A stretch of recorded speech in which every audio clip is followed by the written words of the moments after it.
اقترب للناس حسابهم وهم في غفلة معرضون ما يأتيهم من ذكر من ربهم محدث إلا استمعوه وهم يلعبون لاهية قلوبهم وأسروا النجوى الذين ظلموا هل هذا إلا بشر مثلكم أفتأتون السحر وأنتم تبصرون قال ربي يعلم القول في السماء والأرض وهو السميع العليم بل قالوا أضغاث أحلام بل افتراه بل هو شاعر فليأتنا بآية كما أرسل الأولون ما آمنت قبلهم من قرية أهلكناها أفهم يؤمنون وما أرسلنا قبلك إلا رجالا نوحي إليهم فاسألوا أهل الذكر إن كنتم لا تعلمون وما جعلناهم جسدا لا يأكلون الطعام وما كانوا خالدين ثم صدقناهم الوعد فأنجيناهم ومن نشاء وأهلكنا المسرفين لقد أنزلنا إليكم كتابا فيه ذكركم أفلا تعقلون.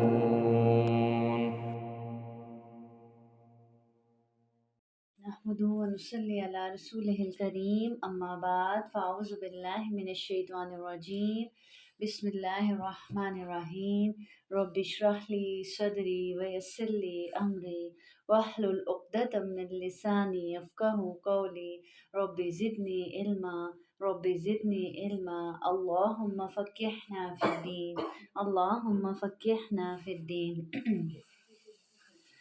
17 پارہ سورت الانبیاء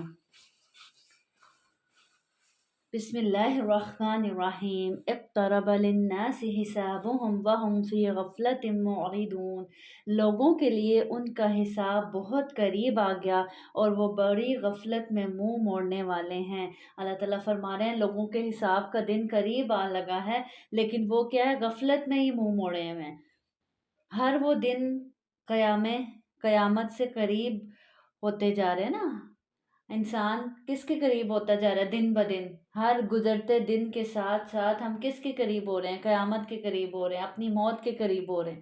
ایک دن گزرتا ہے ہماری زندگی کا، ایک دن کم ہو جاتا ہے، تو اللہ تعالیٰ یہاں یہی بتا رہے ہیں کہ لوگوں کے لیے ان کا حساب بہت قریب آ گیا۔ وہ ایک دن سے کے فاصلے سے اپنے حساب کے قریب ہوتے جا رہے ہیں، اپنی موت کے قریب ہوتے جا رہے ہیں، اور ہر انسان کی موت ہی اس کی کیا ہے؟ قیامت ہے۔ وہ مر گیا تو اس کے حساب کتاب شروع۔ فرشتے قبر میں فوراً پہنچ جاتے ہیں سوال و جواب کرنے کے لیے۔ جیسے کسی کو جگایا جاتا ہے نا، تو اللہ تعالیٰ کہہ رہے ہیں کہ دیکھو جاگو، تمہارے حساب کتاب کا دن قریب آ گیا اور تم ہو کہ غفلت میں ہی پڑے ہوئے ہو، غفلت میں ہی ڈوبے ہوئے ہو۔ آپ سے سب نے فرمایا نہ میں دنیا سے ہوں اور نہ دنیا مجھ سے ہے، میں اور قیامت دو انگلیوں کی طرح ساتھ ساتھ بھیجے گئے ہیں، یعنی اتنے قریب ہے قیامت۔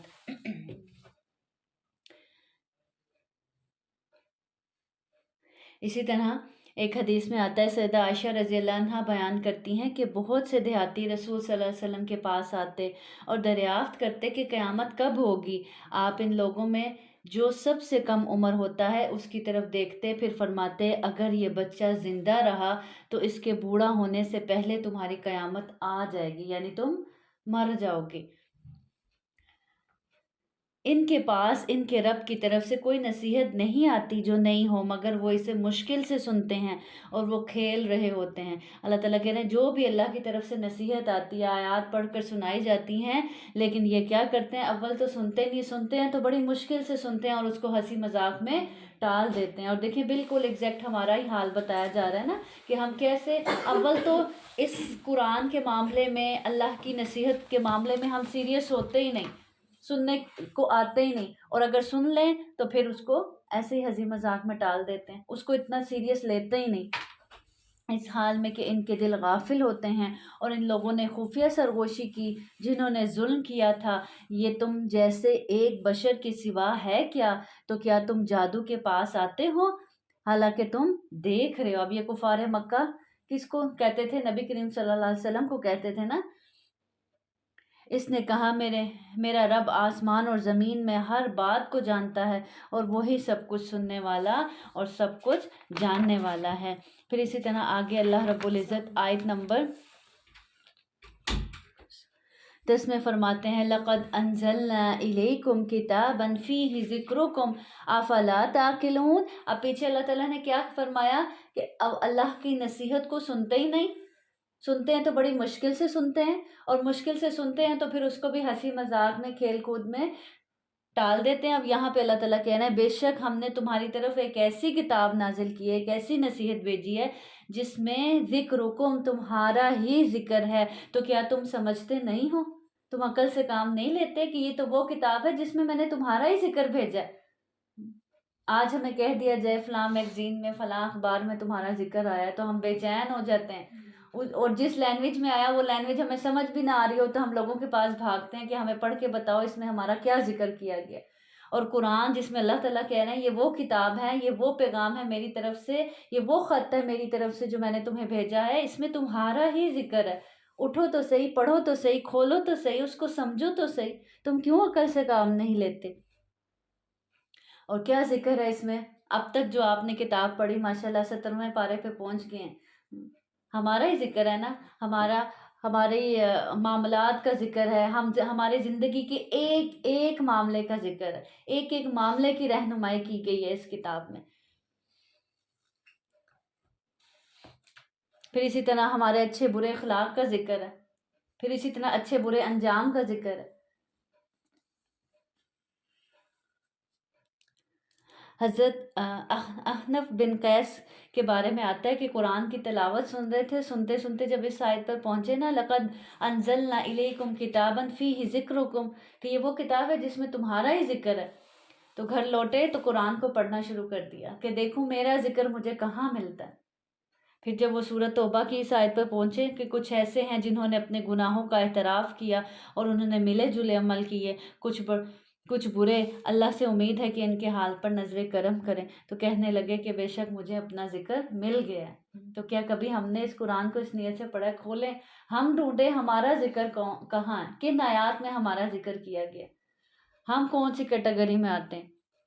اور کتنی ہی بستیاں ہم نے توڑ کر رکھ دی جو ظالم تھی، اور ان کے بعد اور لوگ نئے پیدا کر دیے، تو جب انہوں نے ہمارا عذاب محسوس کیا اچانک وہ ان سے بھاگ رہے تھے۔ بھاگو نہیں، ان جگہوں کی طرف واپس آؤ۔ اللہ تعالیٰ کہہ رہے ہیں کتنی بستیاں ایسی ہیں جنہوں نے ظلم کیا اپنی جانوں پر، کس بنیاد پر؟ گناہوں کی بنیاد پر، اللہ کی نافرمانیوں کی بنیاد پر۔ تو جب ہمارا عذاب ان کو محسوس ہوا تو پھر بھاگنے لگے۔ پھر اللہ تعالیٰ کہہ رہے ہیں بھاگو نہیں اور ان جگہوں کی طرف واپس آؤ جن میں تمہیں خوشحالی دی گئی تھی، جن خوشحالیوں میں رہتے تھے اور اتراتے تھے کہ شاید کبھی تم سے یہ چھینیں گی نہیں، اور ان نعمتوں کو پا کر تم اللہ ہی کی دی ہوئی نعمتوں کو پا کر اللہ ہی کی نافرمانیاں کرتے تھے۔ اب لوٹو نہ انہی نعمتوں کی طرف، اب کیوں ان کو چھوڑ کر بھاگتے ہو؟ بالکل ایسا منظر نظر آ رہا ہے نا کہ ہم مگن اپنی زندگیوں میں، گھروں میں اچانک سے زلزلہ آ جائے، لوگ کہاں بھاگتے ہیں؟ اسی گھر کو چھوڑ کر باہر نکلتے ہیں نا، جس کو چھوڑتے نہیں، جس کو چھوڑ کر نکلتے نہیں اللہ کی فرما برداری کے لیے، نماز کے لیے، لوگ انہی گھروں کو، انہی دکانوں کو چھوڑ کر باہر بھاگ رہے ہوتے ہیں، اسی مال و دولت کو چھوڑ کر، اسی آسائشوں کو چھوڑ کر۔ تو اللہ تعالیٰ کہہ رہے ہیں اب کیوں بھاگتے ہو؟ واپس لوٹو نا انہی نعمتوں کی طرف، انہی گھروں کی طرف اور اپنے گھروں کی طرف، تاکہ تم سے پوچھا تو جائے۔ انہوں نے کہا ہائے ہماری بربادی، یقیناً ہم ظالم تھے۔ تو ان کی پکار ہمیشہ یہی رہی، یہاں تک کہ ہم نے انہیں کٹے ہوئے بھجے ہوئے بنا دیا، اور ہم نے آسمان اور زمین کو اور جو کچھ ان کے درمیان ہے کھیلتے ہوئے نہیں بنایا۔ اللہ تعالیٰ کہنے دیکھو جو کچھ ہم نے پیدا کیا ہے آسمان و زمین کے درمیان، وہ یوں ہی کھیلنے کودنے کے لیے نہیں پیدا کیا۔ اور ہم کیا یہی بات سمجھتے ہیں نا، ہم کہتے ہیں 4 دن کی زندگی ہے، خوب انجوائے کرو، پھر تو اس کو چھوڑ ہی جانا ہے، تو جتنی ملی ہے اس کو ایسے انجوائے کرو کہ اچھا اس کا حق ادا کر دو۔ تو اللہ تعالیٰ کہہ رہے ہیں یہ ایسے کھیل کود کے لیے تھوڑی نہ بنایا ہم نے، اگر ہم چاہتے کہ کوئی کھیل بنائیں تو یقیناً اسے اپنے پاس سے ہی بنا لیتے، پھر اتنی بڑی کائنات زمین پہ بنانے کی کیا ضرورت تھی، اگر کوئی کھلونے نما کھیل کود ہی بنانا تھا اگر ہم کرنے والے ہوتے۔ پھر آگے اللہ تعالیٰ فرماتے ہیں آیت نمبر 19 میں، اور اسی کا ہے جو کوئی آسمانوں اور زمین میں ہے اور جو اس کے پاس ہیں، وہ نہ اس کی عبادت سے تکبر کرتے ہیں نہ تھکتے ہیں، وہ رات اور دن تسبیح کرتے ہیں، وقفہ نہیں کرتے۔ کون؟ فرشتے۔ جس طرح آدمی ہر حال میں سانس لیتا رہتا ہے نا، اور اس کی پلکیں اکثر چھپکتی رہتی ہیں، اور ہم یہ ہر وقت کام کر رہے ہوتے ہیں، ہم مسلسل آنکھیں ایسے ٹکا کر نہیں رکھ سکتے، ہم ہر لمحہ آنکھوں کو جھپکتے رہتے ہیں، اور اسی طرح مسلسل ہم سانس لے رہے ہیں، ہم ایک منٹ کے لیے بھی، ایک سیکنڈ کے لیے بھی اپنی سانس کو روک نہیں سکتے۔ تو جس طرح ہم یہ کام بالکل بآسانی کر رہے ہیں اور مسلسل کر رہے ہیں، روکتے نہیں، سوتے ہوئے بھی کر رہے ہیں، تو اسی طرح فرشتے ہر حال میں تسبیح کرتے رہتے ہیں، رکتے نہیں۔ اور اس کے باوجود جب قیامت کے روز اٹھائے جائیں گے نا، اور آسمان پہ کیا ہے کہ 3 انگلیوں کے برابر، حدیث سے پتہ چلتا ہے کہ کوئی جگہ ایسی نہیں جو خالی ہو جہاں پہ کوئی فرشتہ اللہ کی عبادت میں مصروف نہ ہو۔ اس کے باوجود جب وہ قیامت کے روز اٹھیں گے نا، تو وہ یہ کہتے اٹھیں گے، ما عبدناک حق سبحانک ما عبدناک حق عبادتک، اللہ تو پاک ہے، ہم نے تو تیری عبادت کا حق ادا ہی نہیں کیا۔ تو اب یہاں پہ اللہ تعالیٰ اپنے فرشتوں کی مثال دے رہے ہیں کہ شاید انسان کی غیرت جاگے اور وہ بھی اپنے رب کی تسبیح بیان کرے، وہ بھی اپنے رب کا فرما بردار بن جائے، وہ بھی اپنے رب کی عبادت کرے۔ تو ہمیں بھی کیا کرنا ہے؟ اپنے ذکر کے ٹارگٹ سیٹ کرنے ہیں۔ اب جیسے رمضان المبارک ہے، عورتوں پہ ذمہ داری بھی زیادہ ہوتی ہے، لیکن دل میں ایک یہ بھی چیز ہوتی ہے کہ ہمیں اس طرح سے اتنا زیادہ ذکر کا ٹائم نہیں مل رہا ہوتا، تو صفائی کر رہے ہیں، برتن دھو رہے ہیں، سحری بنا رہے ہیں، افطاری بنا رہے ہیں، کوئی بھی کام کر رہے ہیں، آپ ساتھ ساتھ اپنی زبان کو ذکر سے تر رکھیں اور ان میں سیٹنگ کر لیں۔ اس افطاری بناتے وقت میں نے بخشش کی دعائیں مانگنی ہے، فلاں کام کرتے وقت میں نے اللہ کی حمد بیان کرنی ہے، فلاں کام کرتے وقت میں نے یہ تسبیح پڑھنی ہے، تو انشاءاللہ عبادت بھی ہوتی رہے گی اور کام بھی چلتا رہے گا۔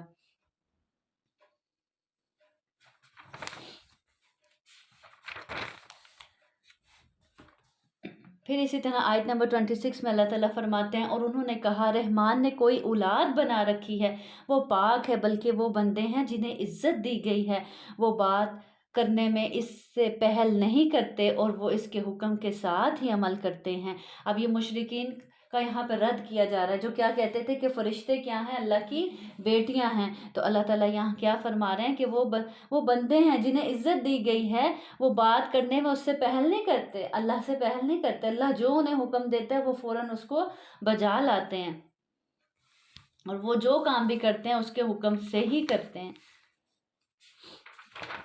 پھر آگے اللہ رب العزت فرماتے ہیں آیت نمبر 35 میں،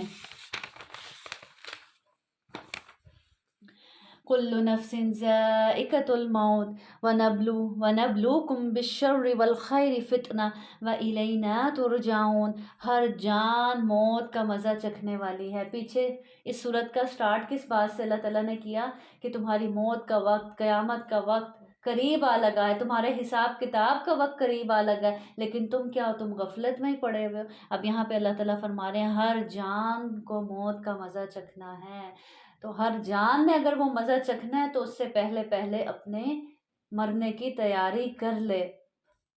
اور ہم تمہیں برائی اور بھلائی میں مبتلا کرتے ہیں آزمانے کے لیے، اور تم ہماری ہی طرف لوٹائے جاؤ گے۔ یعنی اللہ تعالیٰ کہہ رہے ہیں بھلائی بھی دیتے ہیں اور برائی بھی دیتے ہیں، خیر بھی پہنچاتے ہیں، خوشحالی بھی دیتے ہیں، تکلیف بھی دیتے ہیں، دکھ بھی دیتے ہیں، سکھ بھی دیتے ہیں۔ دونوں چیزیں کیوں دیتے ہیں؟ تمہیں آزمانے کے لیے دیتے ہیں۔ اس میں کیا آزمائش کہ کون ان دونوں حالات میں صبر و شکر سے کام لیتا ہے۔ اللہ نے نعمتیں دی ہیں تو بھی شکر کرتا ہے اللہ کا، تو بھی ان نعمتوں کو اللہ کے راستے میں استعمال کرتا ہے اور اللہ کے راستے پر قائم رہتا ہے کہ ان نعمتوں میں مگن ہو کر اپنے رب کو ہی بھول جاتا ہے۔ اور برائی دے کر کیا آزماتے ہیں کہ اس حالت میں بھی اپنے رب کا فرما بردار ہی رہتا ہے، صبر کرتا ہے، ایسا تو نہیں اپنے رب سے شکوے کرنے لگتا ہو اور راستہ بھٹک جاتا ہو۔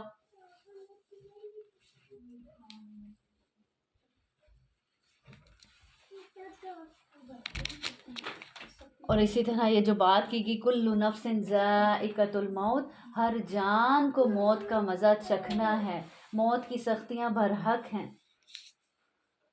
تو اسی لیے اللہ رب العزت نے نبی کریم صلی اللہ علیہ وسلم کے ذریعے ہمیں دعا بھی سکھائی نا، آپ سے ہم پڑھا کرتے تھے نا، اللہم اعنا علی غمرات الموت و سکرات الموت۔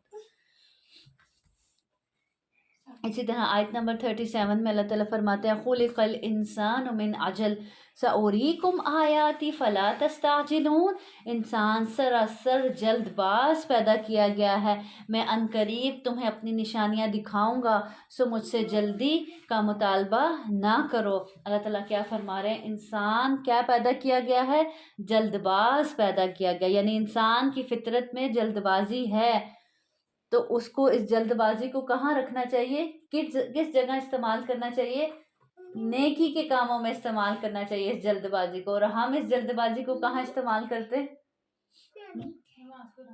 ہاں عبادتوں میں کرتے ہیں تو الحمدللہ، ورنہ اکثریت ہماری اس جلد بازی کو برائیوں میں استعمال کرتی ہے نا، گناہوں کے کام میں فٹافٹ لپک پڑتے ہیں، اور جہاں نیکی کی باری آتی ہے وہاں سستی، نماز کا وقت اور اچھا اٹھتے ہیں، وہاں جلد بازی نہیں دکھاتے کہ بھئی اٹھو بھاگو اذان ہوگی چلو بس پہلے نماز ہی پڑھنی، کلاس کا ٹائم ہو گیا چھوڑو سارے کام بعد میں دیکھیں گے، پہلے کلاس کے لیے جانا ہے۔ یہاں پہ ہماری جلد بازی گم ہو جاتی ہے۔ تو جلد بازی جو فطرت میں رکھی گئی ہے اس کو کہاں استعمال کرنا ہے، دین کے کاموں میں استعمال کرنا ہے۔ ہم جلد بازی استعمال کرتے ہیں غصہ کرنے میں، گناہ کے کام میں، جھگڑا کرنے میں، بدگمانی دل میں پیدا کرنے میں، فوراً سے دل میں بدگمانی پیدا کر لیتے ہیں نا کسی کے لیے۔ اسی طرح مستقبل کے خوفوں کا ہونا بھی انسان کے جلد باز ہونے کی نشانی ہے نا، کہ ہر وقت ہم اسی غم میں رہتے ہیں، اچھا پتہ نہیں آگے اگلے وقت میں کیا ہو جائے، اور یہ بھی کیا ہوتی ہے، جلد بازی ہوتی ہے نا ہماری، کہ ہم آنے والے وقت کا بہت زیادہ سوچنے لگتے ہیں اور آگے کی پلاننگ اتنی زیادہ کرتے ہیں، اس معاملے میں بھی ہم جلد باز ہوتے ہیں، جس کی وجہ سے ہم بہت سے خوفوں کا شکار ہو جاتے ہیں، مستقبل کے خوف ہمارے دل اور دماغ پہ چھا جاتے ہیں۔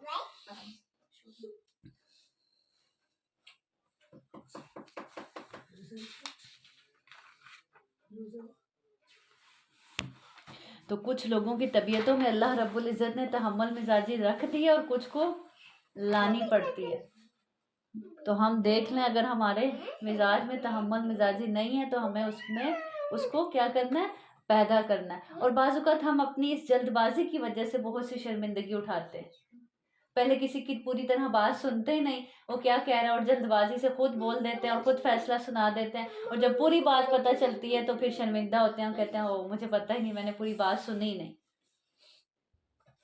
پھر آگے اللہ تعالیٰ فرماتے ہیں اور وہ کہتے ہیں کہ یہ وعدہ کب پورا ہوگا اگر تم سچے ہو، کون سا وعدہ، عذاب کا وعدہ، قیامت کا وعدہ۔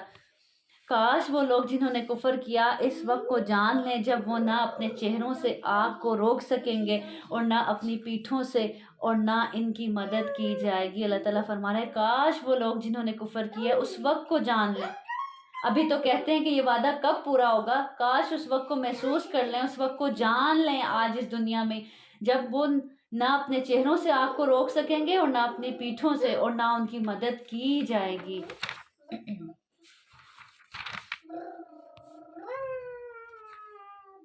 آیت نمبر 47 اللہ تعالیٰ فرماتے ہیں اور ہم قیامت کے دن ایسے ترازو رکھیں گے جو عین انصاف پر ہوں گے، پھر کسی شخص پر کچھ ظلم نہ کیا جائے گا، اور اگر رائی کے ایک دانے کے برابر عمل ہوگا تو ہم اسے لے لیں گے، اور ہم حساب لینے والے کافی ہیں۔ بعض اوقات ہم چھوٹی چھوٹی نیکیوں کو یہی سمجھ کے چھوڑ دیتے ہیں، اچھا اس سے کیا ہو جائے گا چھوڑو، یا چھوٹے چھوٹے گناہ کو یہی کر کے کر لیتے ہیں کہ اچھا چلو اتنا سا تو ہے، اس سے کیا ہوگا۔ اللہ تعالیٰ کہہ رہے ہیں ہم انصاف کے ساتھ ترازو رکھیں گے، اگر چھوٹی سے چھوٹی نیکی ہے وہ بھی تولی جائے گی، اور چھوٹی سے چھوٹی برائی ہے وہ بھی نامہ اعمال میں ڈالی جائے گی۔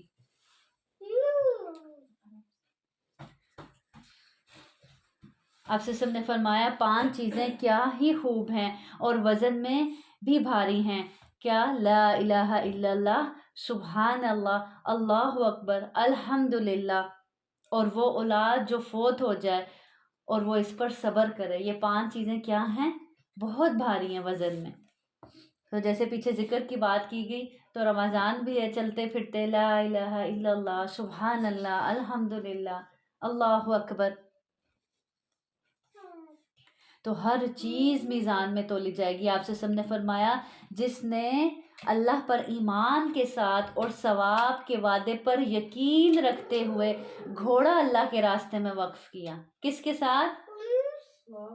ثواب کے ساتھ، ایمان کے ساتھ اور اللہ کے وعدے پر یقین رکھتے ہوئے گھوڑا وقف کیا، کس کے راستے میں؟ اللہ کے راستے میں۔ تو اس گھوڑے کا جی بھر کر کھانا پینا، اس کا پیشاب، اس کی لید، سب قیامت کے روز ترازو میں تولے جائیں گے۔ سبحان اللہ، کہ اس گھوڑے کو جو آپ نے پال پوس کر بڑا کیا، اب تک اس کو جو کھلایا، جو پلایا، جو جب تک وہ جو پیٹ بھر کر کھاتا رہا، وہ سب کہاں تولا جائے گا؟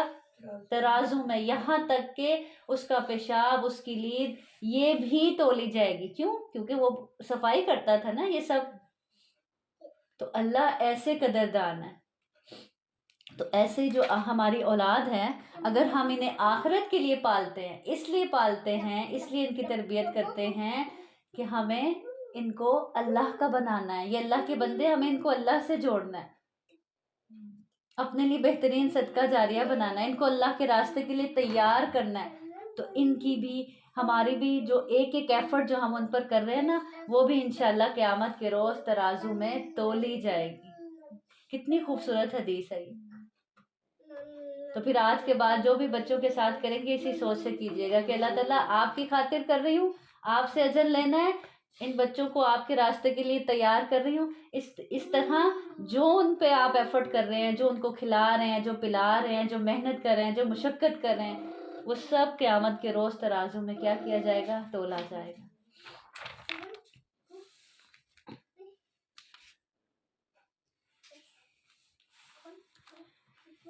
پھر اسی طرح آگے اللہ رب العزت آیت نمبر 51 میں حضرت ابراہیم علیہ السلام کا ذکر کرتے ہیں، اور بلا شبہ یقیناً ہم نے اس سے پہلے ابراہیم کو اس کی سمجھ بوجھ عطا فرمائی، اور ہم اسے جاننے والے تھے جب اس نے اپنے باپ اور اپنی قوم سے کہا ہے، کیا یہ مورتیاں جن کے تم مجاور بنے بیٹھے ہو؟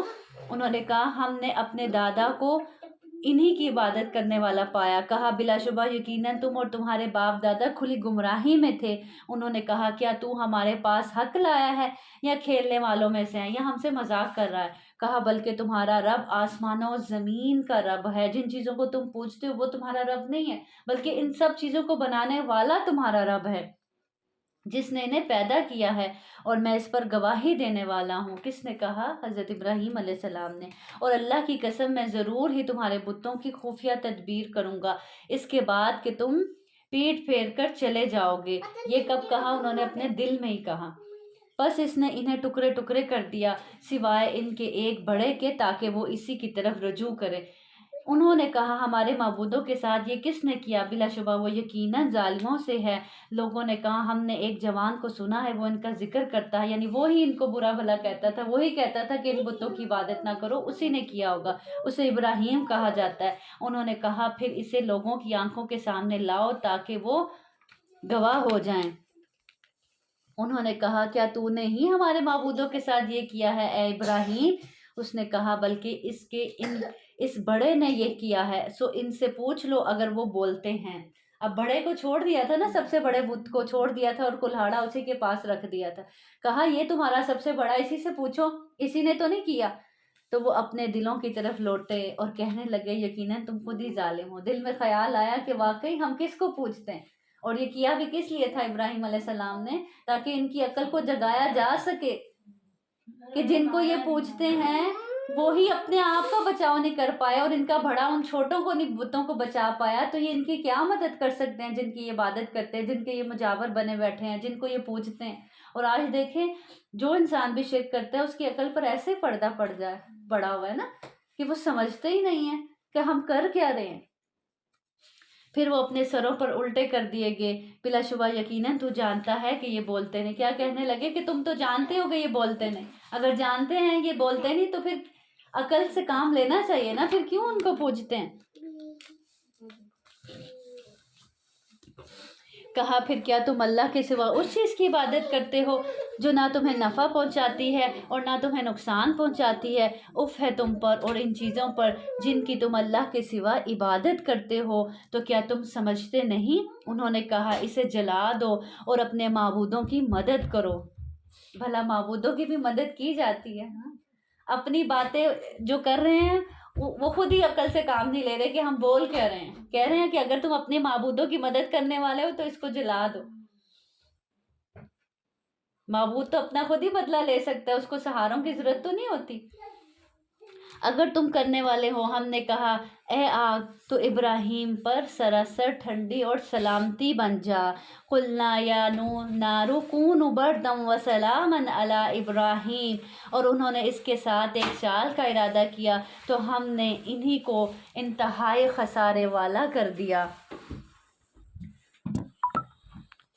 جب ان کو آگ میں پھینکا گیا تو ابراہیم علیہ السلام حسبنا اللہ و نعم الوکیل پڑھ کر اس میں کود پڑے، تو اللہ رب العزت نے اس آگ کو کیا کر دیا؟ ٹھنڈا کر دیا۔ کس پر؟ ابراہیم علیہ السلام پر۔ روایات میں آتا ہے کہ اگر اللہ رب العزت سلامن نہ کہتے تو اتنی ٹھنڈی ہو جاتی کہ وہ فریز ہو جاتے۔ اسی طرح اگر اللہ ابراہیم نہ کہتے کہ ابراہیم کو ٹھنڈی کر دیں تو قیامت تک یہ آگ ٹھنڈی ہو جاتی، جلتی نہ۔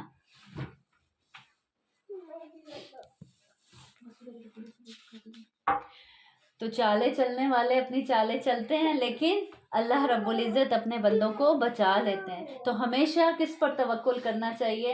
اپنے رب کی ذات پر توکل کرنا چاہیے۔ ہم جیسے کیا ہوتے ہیں، ہم گھبرا جاتے ہیں، کوئی بھی ایسی بات سنتے ہیں، کوئی بھی ایسا معاملہ پیش آتا ہے تو ہم لوگوں سے ڈر جاتے ہیں، ہم گھبرا جاتے ہیں۔ جبکہ اگر ہم بھی یہ جملہ بولے حسبنا اللہ و نعم الوکیل اور اسی یقین سے بولے تو اللہ رب العزت ہمیں بھی سب کے مقابلے میں کافی ہو جائیں گے۔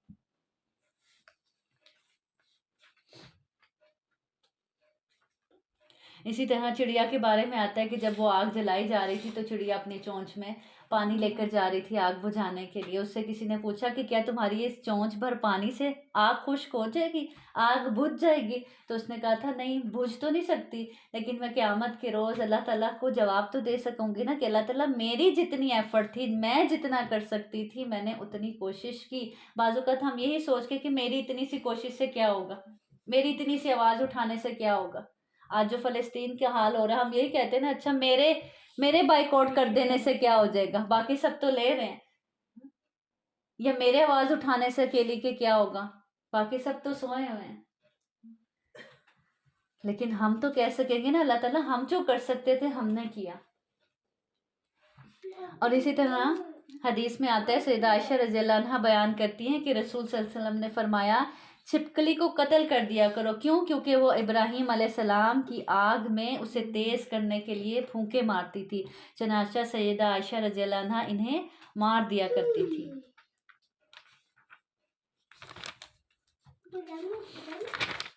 پھر آگے آیت نمبر 79 میں داؤد اور سلیمان علیہ السلام کا ذکر ہے۔ اور داؤد اور سلیمان کو جب وہ کھیتی کے بارے میں فیصلہ کر رہے تھے، جب اس میں لوگوں کی بکریاں رات چر گئی اور ہم ان کے فیصلے کے وقت حاضر تھے، تو ہم نے وہ فیصلہ سلیمان کو سمجھا دیا اور ہم نے ہر ایک کو حکم اور علم عطا کیا، اور ہم نے داؤد کے ساتھ پہاڑوں کو مسخر کر دیا جو تسبیح کرتے تھے اور پرندوں کو بھی، اور ہم ہی کرنے والے تھے۔ اب پیچھے دیکھیں، ابراہیم علیہ السلام حق کو پہچان گئے تھے۔ وہ کیا تھے؟ بیٹے تھے اور باپ کو تبلیغ کر رہے تھے، اپنی قوم کو سمجھا رہے تھے۔ تو بعض اوقات چھوٹا بھی ٹھیک بات کر سکتا ہے، اس کی بات کو سمجھ جانا چاہیے۔ اب یہاں بھی کیا ہے، اللہ تعالیٰ کہہ رہے ہیں ہم نے معاملہ کس کو سلجھا دیا؟ سلیمان علیہ السلام کو، جو کہ ان کے بیٹے تھے داؤد علیہ السلام کے۔ تو آج کیا ہوتا ہے، آج اگر چھوٹا کوئی بات کر رہا تو اس کو چپ کرا دیا جاتا ہے، تم چھوٹے ہو خاموش رہو، بچے ہو بچے ہی رہو، ہاں لیکن بچے صحیح بات کر رہے ہیں، تو ان کی بات کو ویلیو نہیں کی جاتی۔ تو دیکھیں اگر اس کی بات درست ہے، چاہے وہ چھوٹا ہے چاہے وہ بچہ ہے، تو اس کو لے لینا چاہیے۔ اب یہاں بھی کیا اللہ تعالیٰ بتا رہے ہیں کہ ہم نے جو فیصلہ تھا وہ کس کو صحیح سجھا دیا؟ سلیمان علیہ السلام کو، یعنی داؤد علیہ السلام نے بھی فیصلہ کیا اور سلیمان علیہ السلام نے بھی، تو جو سلیمان علیہ السلام کا فیصلہ تھا وہ درست فیصلہ ہوا۔ ایک بار ایسا ہوا کہ قوم داؤد کے ایک شخص کی بکریاں رات کے وقت کسی کے انگور کے باغ میں گھس گئی اور پوری کھیتی کو تہس نہس کر دیا۔ مقدمہ داؤد علیہ السلام کے پاس پہنچا، انہوں نے فیصلہ کیا کہ کھیت والا بکریاں لے لے۔ اب اس کا کھیت خراب ہوا ہے تو اب وہ کیا کرے، بکریاں والا اس کو اپنی بکریاں دے دے، اس لیے کہ نقصان بکریوں کی قیمت کے برابر تھا۔ جب دونوں وہاں سے باہر آئے تو سلیمان علیہ السلام کو فیصلے کا علم ہوا۔ انہوں نے اپنے باپ سے کہا کہ فیصلہ تو صحیح ہے، لیکن دونوں کے لیے اس سے زیادہ مفید فیصلہ یہ ہوگا کہ بکریوں کا مالک کھیتی کی دیکھ بھال کرے یہاں تک کہ پہلے کی طرح ہو جائے، اور کھیتی والا تب تک بکریوں کے دودھ اور ان سے فائدہ اٹھائے یہاں تک کہ اس کا کھیت پہلی حالت میں لا کر واپس کر دیا جائے۔ تو یہاں پہ اللہ تعالیٰ یہی کہہ رہے ہیں کہ اور داؤد اور سلیمان کو جب وہ کھیتی کے بارے میں فیصلہ کر رہے تھے، جب اس میں لوگوں کی بکریاں رات پر چر گئی اور ہم ان کے فیصلے کے وقت حاضر تھے، تو پتہ کیا چلتا ہے، اللہ رب العزت ہر وقت ہمیں دیکھ رہے ہوتے ہیں۔ اللہ تعالیٰ کہہ رہے ہیں ہم ان کے فیصلے کے وقت حاضر تھے۔ اللہ سے کوئی بھی چیز، کوئی بھی بات، کوئی بھی فیصلہ چھپ نہیں سکتا۔ اس لیے کس سے کام لینا چاہیے، ہمیشہ انصاف سے کام لینا چاہیے، اور اس بات کو یاد رکھنا چاہیے کہ اللہ رب العزت دیکھ رہا ہے۔ تو اللہ تعالیٰ نے فرمایا تو ہم نے وہ فیصلہ سلیمان کو سجا دیا۔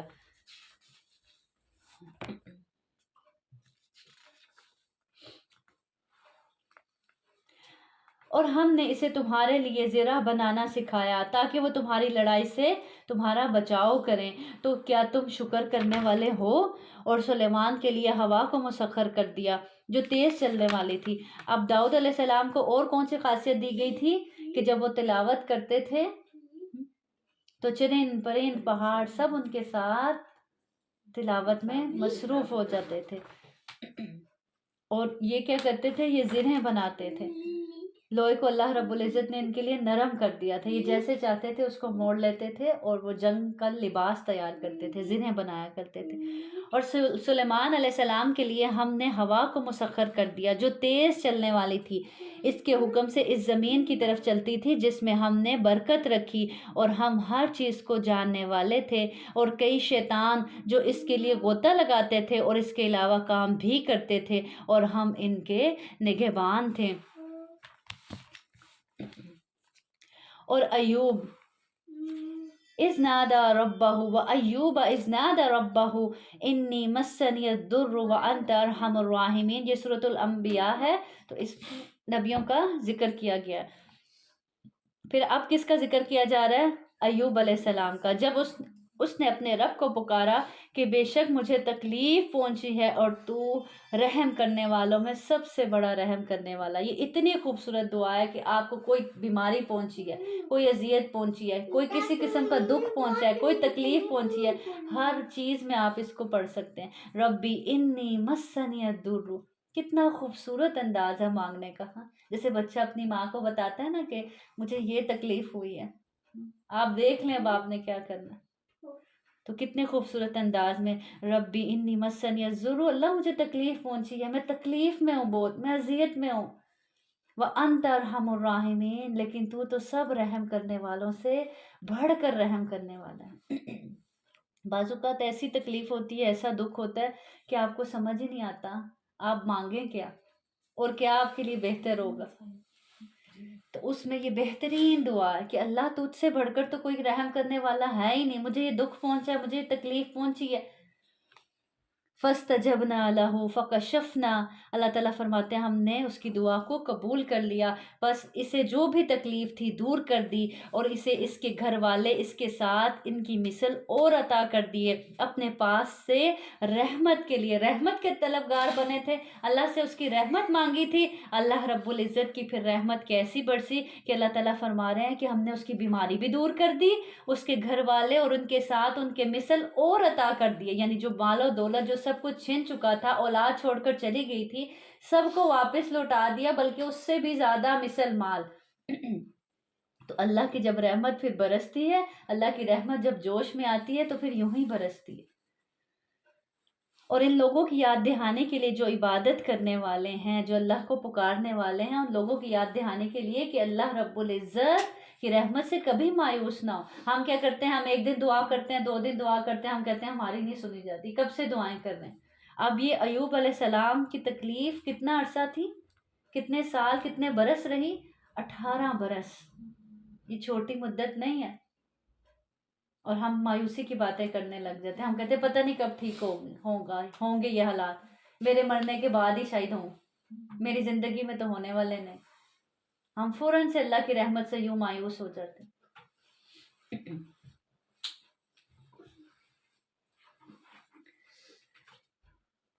اب یہ اللہ کے پیغمبر تھے، اور بیماری کون سی ان کو لگی تھی؟ ان کو سکن کی بیماری لگی تھی۔ تو ایک روایت میں آتا ہے، اب بعض اوقات انسان یہ سوچتا ہے اچھا یہ تو اللہ کا بڑا نیک بندہ ہے، اس پر کیوں آزمائش آئی؟ ضرور اس نے کوئی گناہ ہی کیا ہوگا، ضرور اس کی کوئی غلطی ہوگی۔ تو بعض اوقات آزمائش اللہ کی محبت کے تحت ہی ہوتی ہے۔ روایات میں آتا ہے کہ اللہ جس سے بھلائی کا ارادہ کرتا ہے اسے کسی تکلیف میں مبتلا کر دیتا ہے، جس کے درجات آخرت میں بلند کرنا چاہتا ہے اس کو کسی آزمائش میں مبتلا کر دیتا ہے۔ اسی طرح آپ سے سب نے فرمایا اللہ تعالیٰ جب کسی قوم سے محبت کرتا ہے تو انہیں آزمائش میں مبتلا کرتا ہے، اور جو صبر کرتا ہے اللہ اسے صبر دے دیتا ہے، اور جو جزا فضا کرتا ہے اللہ اسے وہی دیتا ہے۔ یعنی وہ پھر ہر وقت جزا فضا ہی کرتا رہتا ہے، اس کے دل کو کبھی چین نہیں ملتا، کبھی قرار نہیں ملتا۔ کیوں؟ کیونکہ وہ صبر نہیں کرنا چاہتا، وہ اللہ کی رضا میں راضی نہیں رہنا چاہتا، اور واویلا مچاتا ہے، پھر وہ سارے زندگی واویلا ہی مچاتا رہتا ہے۔ اور جو صبر کر لیتا ہے اللہ اس کو پھر صبر کی توفیق دے دیتا ہے، اس کی مدد کرتا ہے، اللہ اس کو پھر سکون عطا کر دیتا ہے، اس کے دل کو مطمئن کر دیتا ہے اپنے فیصلوں پر۔ اسی طرح روایات سے پتہ چلتا ہے، نبی کریم صلی اللہ علیہ وسلم نے فرمایا ایوب علیہ السلام کپڑے اتار کر غسل فرما رہے تھے کہ سونے کی ٹڈیاں ان پر گرنے لگی۔ جب تکلیف آئی تھی کیا ہوا تھا؟ مال و دولت، اولاد، سب کچھ چھن گیا تھا، تنہا رہ گئے تھے۔ اور حقیقت بھی ایسی ہوتی ہے، جب انسان پر کوئی آزمائش آتی ہے، کوئی تکلیف آتی ہے تو سب اپنے پیارے سب پرائے ہو جاتے ہیں، اور پھر تکلیف جب آتی ہے تو ایسا لگتا ہے سبھی کچھ ہاتھ سے نکل گیا، آپ اکیلے ہی رہ گئے۔ وہ اللہ تعالیٰ آپ کو اکیلا کیوں کر رہا ہوتا ہے؟ اللہ تعالیٰ دیکھنا چاہتا ہے، آپ کو توڑنا چاہتا ہے، آپ کو بتانا چاہتا ہے کہ اللہ کے علاوہ کوئی بھی سہارا اپنا نہیں ہوتا، چاہے وہ کتنے قریبی رشتے کیوں نہ۔ تو آپ نے بڑی دفعہ اپنی زندگی میں یہ کیا ہوگا تجربہ کہ جب آپ پر کوئی آزمائش ہوتی ہے، کوئی تکلیف ہوتی ہے، آپ کو لگتا ہے آپ اس میں صرف اکیلے ہی کھڑے ہیں، کوئی بھی آپ کے ساتھ نہیں۔ نبی کریم صلی اللہ علیہ وسلم نے فرمایا ایوب کپڑے اتار کر غسل فرما رہے تھے کہ سونے کی ٹڈیاں ان پر گرنے لگی۔ جب اللہ نے آزمائش کر لی، اپنے بندے کو جج کر لیا، تو پھر اپنی رحمت کی یوں برسات کی۔ اور یہ حقیقت ہے، جب آزمائش کا وقت پورا ہو جاتا ہے تو پھر اللہ رب العزت ضرور اپنے بندے کو پہلے سے ڈبل انعام کے ساتھ نوازتے ہیں، دنیا میں بھی۔ لیکن ہمارے دلوں میں اس آزمائش کا دکھ اتنا بڑا ہوتا ہے کہ اس کے بعد، آزمائش گزر جانے کے بعد، چاہے ہمیں اتنا بڑا انعام مل بھی جائے تو ہماری اس پر نظر نہیں جاتی۔ اب کیا ہوا کہ جب وہ غسل کر رہے تھے، بیماری دور ہو گئی، تو اللہ رب العزت نے سونے کی ٹڈیاں کی بارش کر دی ان پر۔ ایوب علیہ السلام مٹھیاں بھر بھر کر کپڑے میں ڈالنے لگے، تو اللہ عز و جل نے آواز دی ایوب کیا میں نے تجھے اس سے بے پرواہ نہیں کر دیا تھا؟ یعنی تو بیمار تھا، سب کچھ اس سے چھین لیا تھا، اور تو بے نیاز تھا، تجھے کوئی فرق نہیں پڑ رہا تھا، اللہ کی رضا میں راضی تھا، تو تجھے تو میں نے بے نیاز نہیں کر دیا تھا۔ انہوں نے عرض کی جی ہاں یا رب، لیکن میں تیری رحمت اور برکت سے بے پرواہ نہیں ہو سکتا۔ اب جب کہ برس رہی ہے تو میں کیوں نہ سمیٹوں، اور جب تو نے لے لی تھی تو میں تب بھی راضی تھا، اب برس رہی ہے تو مجھ پر رحمت کر رہا ہے تو میں سمیٹوں گا۔ تو یہی ایک مومن کا کردار ہونا چاہیے، لالچ نہیں تھا نا، لالچ نہیں تھا۔ جب اللہ دے تو الحمدللہ حاصل کرو، اس کو لے لو خوشی سے، اور جب چھین جائے تب بھی اس کے فیصلے میں راضی رہو۔ پھر اللہ تعالیٰ ذکر کرتے ہیں وَإِسْمَاعِيلَ وَإِدْرِيسَ وَذُوالْكِفْلِ كُلٌّ مِّنَ الصَّابِرِينَ، اور اسماعیل اور ادریس اور ذوالکفل کو ہر ایک صبر کرنے والوں میں سے تھا۔ اللہ تعالیٰ کیا فرما رہے ہیں؟ ہر ایک صبر کرنے والوں میں سے تھا۔ کیسے صبر کیا اسماعیل علیہ السلام نے؟ اور کیا جواب دے رہے تھے کہ آپ کر گزرے ہیں، اگر اللہ کا حکم ہے تو آپ کر گزریں، انشاءاللہ مجھے صبر کرنے والوں میں سے پائیں گے۔ تو اللہ تعالیٰ کہنے یہ میرے صابر بندے تھے، وَأَدْخَلْنَاهُمْ فِي رَحْمَتِنَا إِنَّهُمْ مِنَ الصَّالِحِينَ، اور ہم نے انہیں اپنی رحمت میں داخل کر لیا، یقیناً وہ نیک لوگوں میں سے تھے۔ تو صبر کا کیا اجر ملتا ہے؟ اللہ تعالیٰ کہتے ہیں کہ ہم نے انہیں اپنی رحمت میں داخل کر لیا۔ پہلے اللہ تعالیٰ نے ان کی تعریف کی، کُلٌّ مِّنَ الصَّابِرِينَ، سب کے سب صبر کرنے والے تھے۔ تو صبر کرنے والے تھے تو اللہ تعالیٰ فرما رہے ہیں وَأَدْخَلْنَاهُمْ فِي رَحْمَتِنَا إِنَّهُمْ مِنَ الصَّالِحِينَ، تو ہم نے ان کو اپنی رحمت میں داخل کر لیا، یقیناً وہ نیک لوگوں میں سے تھے۔ اب دیکھیں ایوب علیہ السلام کو بھی ان کے کس کا پھل مل رہا تھا؟ صبر کا پھل مل رہا تھا نا۔ ان پر جو رحمت برسنے لگی کس کی بدولت؟ ان کے صبر کی بدولت نا۔ تو جو کہتے ہیں نا کہ صبر کا پھل بڑا میٹھا ہے، اور واقعی میٹھا ہوتا ہے۔ جب اللہ تعالیٰ اپنا ٹیسٹ لے چکتے ہیں، پھر اللہ تعالیٰ کی رحمتوں کو کوئی روکنے والا نہیں ہوتا اس بندے سے، کہ اللہ تعالیٰ کہتے ہیں یہ بندے نے اپنا ٹیسٹ پاس کر لیا، پھر اس کی طرف سے بہت سی رحمتیں برستی ہیں اس پر۔ اور وہی لوگ جو اس آزمائش کے وقت اس بندے کا مذاق اڑا رہے ہوتے ہیں، اس پر تانے کس رہے ہوتے ہیں، پھر وہی دیکھتے ہیں اس رب کی رحمتیں برستی ہوئی اس شخص پر۔ وَظَنُّونِ إِذْ ذَهَبَ مُغَاضِبًا فَظَنَّ أَن لَّن نَّقْدِرَ عَلَيْهِ فَنَادَىٰ فِي الظُّلُمَاتِ أَن لَّا إِلَٰهَ إِلَّا أَنتَ سُبْحَانَكَ إِنِّي كُنتُ مِنَ الظَّالِمِينَ۔ کس کی دعا؟ یونس علیہ السلام کی دعا۔ اور مچھلی والے کو، کون تھے مچھلی والے؟ کون گئے تھے مچھلی کے پیٹ میں؟ یونس علیہ السلام۔ جب وہ غصے سے بھرا ہوا چلا گیا، غصے سے کس سے؟ اپنی قوم سے ناراض ہو کر، پس اس نے سمجھا کہ اس پر گرفت تنگ نہ کریں گے، تو اس نے اندھیروں میں پکارا کہ تیرے سوا کوئی معبود نہیں، تو پاک ہے، یقیناً میں ظلم کرنے والوں میں سے ہو گیا ہوں۔ تو ہم نے اس کی دعا قبول کر لی اور اسے غم سے نجات دی، اور اسی طرح ہم ایمان والوں کو نجات دیتے ہیں۔ اللہ تعالیٰ کہنے اس نے ہمیں اندھیروں میں پکارا تھا۔ کون سا اندھیرا؟ سمندر کی تہوں کا اندھیرا، پھر مچھلی کے پیٹ کے اندر کا اندھیرا۔ ان اندھیروں میں پکارا، کیا پکارا؟ لا الہ الا انت سبحانک انی کنت من الظالمین۔ کیا مطلب ہے اس دعا کا؟ کہ اللہ تیرے سوا کوئی معبود نہیں، تو پاک ہے، یقیناً میں نے ہی اپنی ذات پر ظلم کیا، میرے ہی کسی گناہ کی وجہ سے یہ مجھ پر آزمائش آئی ہے۔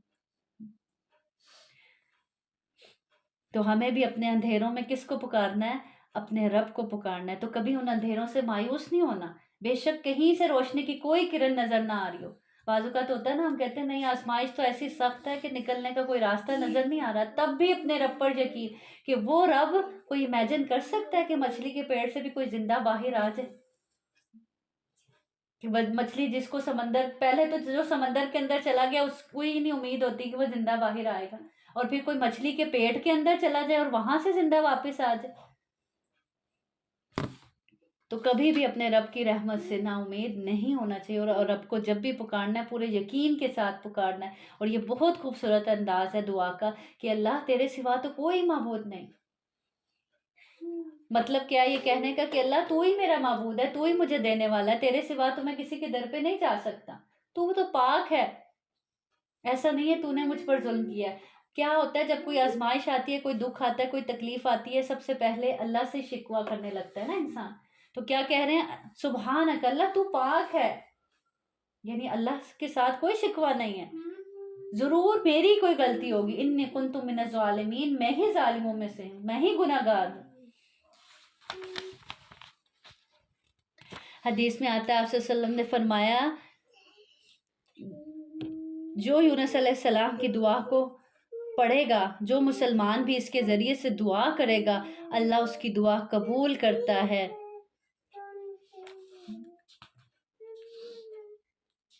تو کوئی بھی غم ہو، کوئی بھی دکھ ہو، کوئی بھی تکلیف ہو، اس دعا کو پڑھ سکتے، کوئی بھی آزمائش ہو، اور اس کے مطلب کو غور کرتے ہوئے۔ 1.25 مرتبہ ضروری پڑھنا نہیں ہے۔ حضرت یونس علیہ السلام نے 1.25 مرتبہ نہیں پڑھی تھی، لیکن پڑھی کیسے تھی؟ دل سے پڑھی تھی، اس کے مطلب کو غور کرتے ہوئے، اس کو سمجھ کے کہ ہم اللہ تعالیٰ سے کہہ کیا رہے ہیں، اور اس فیلنگ کو اپنے پر طاری کرتے ہوئے پڑھے۔ تو ایک ہی دفعہ پڑھنا بعض اوقات کافی ہو جاتا۔ اور زکریا کو جب اس نے اپنے رب کو پکارا، اے میرے رب، اکیلا نہ چھوڑ، ربی لا تذرنی فردم وانت خیر الوارثین۔ میں کہتی ہوں جس پیغمبر کی آپ دعا پڑھتے ہیں آپ کے دل کو خوش کر دیتی ہے کہ کیا انداز تھا مانگنے کا۔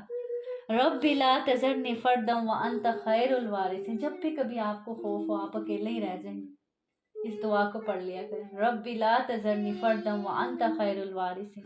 بہت سی جگہوں پہ زندگی میں آپ کو لگتا ہے کہ شاید آپ اکیلے ہی رہ جائیں گے، کوئی آپ کا ساتھ نہیں دے گا، کوئی آپ کے ساتھ نہیں ہوگا، یہ دعا دل سے پڑھ لیا کریں۔ اور زکریا کو جب اس نے پکارا اپنے رب کو، اے میرے رب مجھے اکیلا نہ چھوڑ، اور تو سب وارثوں سے بہترین وارث ہے، جبکہ تو سب وارثوں سے بے شک بہترین وارث ہے، اللہ مجھے تنہا نہ چھوڑنا۔ تو ہم نے اس کی دعا قبول کی اور اسے یحییٰ عطا کیا اور اس کی بیوی کو اس کے لیے درست کر دیا، بے شک وہ نیکیوں میں جلدی کرتے تھے اور ہمیں رغبت اور خوف سے پکارتے تھے۔ اب اللہ تعالیٰ ان سب کی دعاؤں کا ذکر کر کے اور ان کی قبولیت کا ذکر کر کے آگے کیا فرما رہے ہیں، بے شک وہ نیکیوں میں جلدی کرتے تھے۔ تو پتہ کیا چلتا ہے کہ دعاؤں کی قبولیت کے لیے ہمیں بھی کچھ کرنا پڑے گا نا۔ اللہ تعالیٰ کہہ رہے ہیں اس لیے ہم نے ان کی دعائیں قبول کر لی، بے شک وہ نیکیوں میں کیا کرتے تھے، جلدی کیا کرتے تھے اور ہمیں رغبت اور خوف سے پکارتے تھے، اور ہمارے لیے ہی عاجزی کرنے والے تھے، ہمارے آگے ہی جھکنے والے تھے۔ پھر آگے اللہ تعالیٰ آیت نمبر 94 اور 5 میں فرماتے ہیں فَمَن يَعْمَلْ مِنَ الصَّالِحَاتِ وَهُوَ مُؤْمِنٌ فَلَا كُفْرَانَ لِسَعْيِهِ۔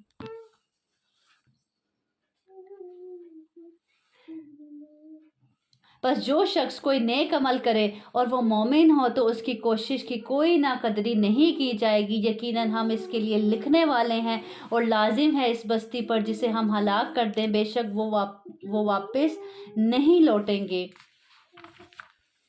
یہاں تک کہ جب یاجوج اور ماجوج کھول دیے جائیں گے اور وہ ہر اونچی جگہ سے دوڑتے ہوئے آئیں گے اور سچا وعدہ بالکل قریب آ جائے گا، تو اچانک یہ ہوگا کہ ان لوگوں کی آنکھیں کھلی کی کھلی رہ جائیں گی جو آج قیامت سے غفلت برتتے ہیں اور اس کا مذاق بناتے ہیں۔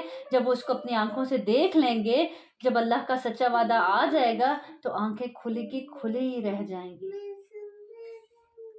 جنہوں نے کفر کیا، ہائے ہماری بربادی، بے شک ہم اس غفلت میں تھے بلکہ ہم ظلم کرنے والے تھے۔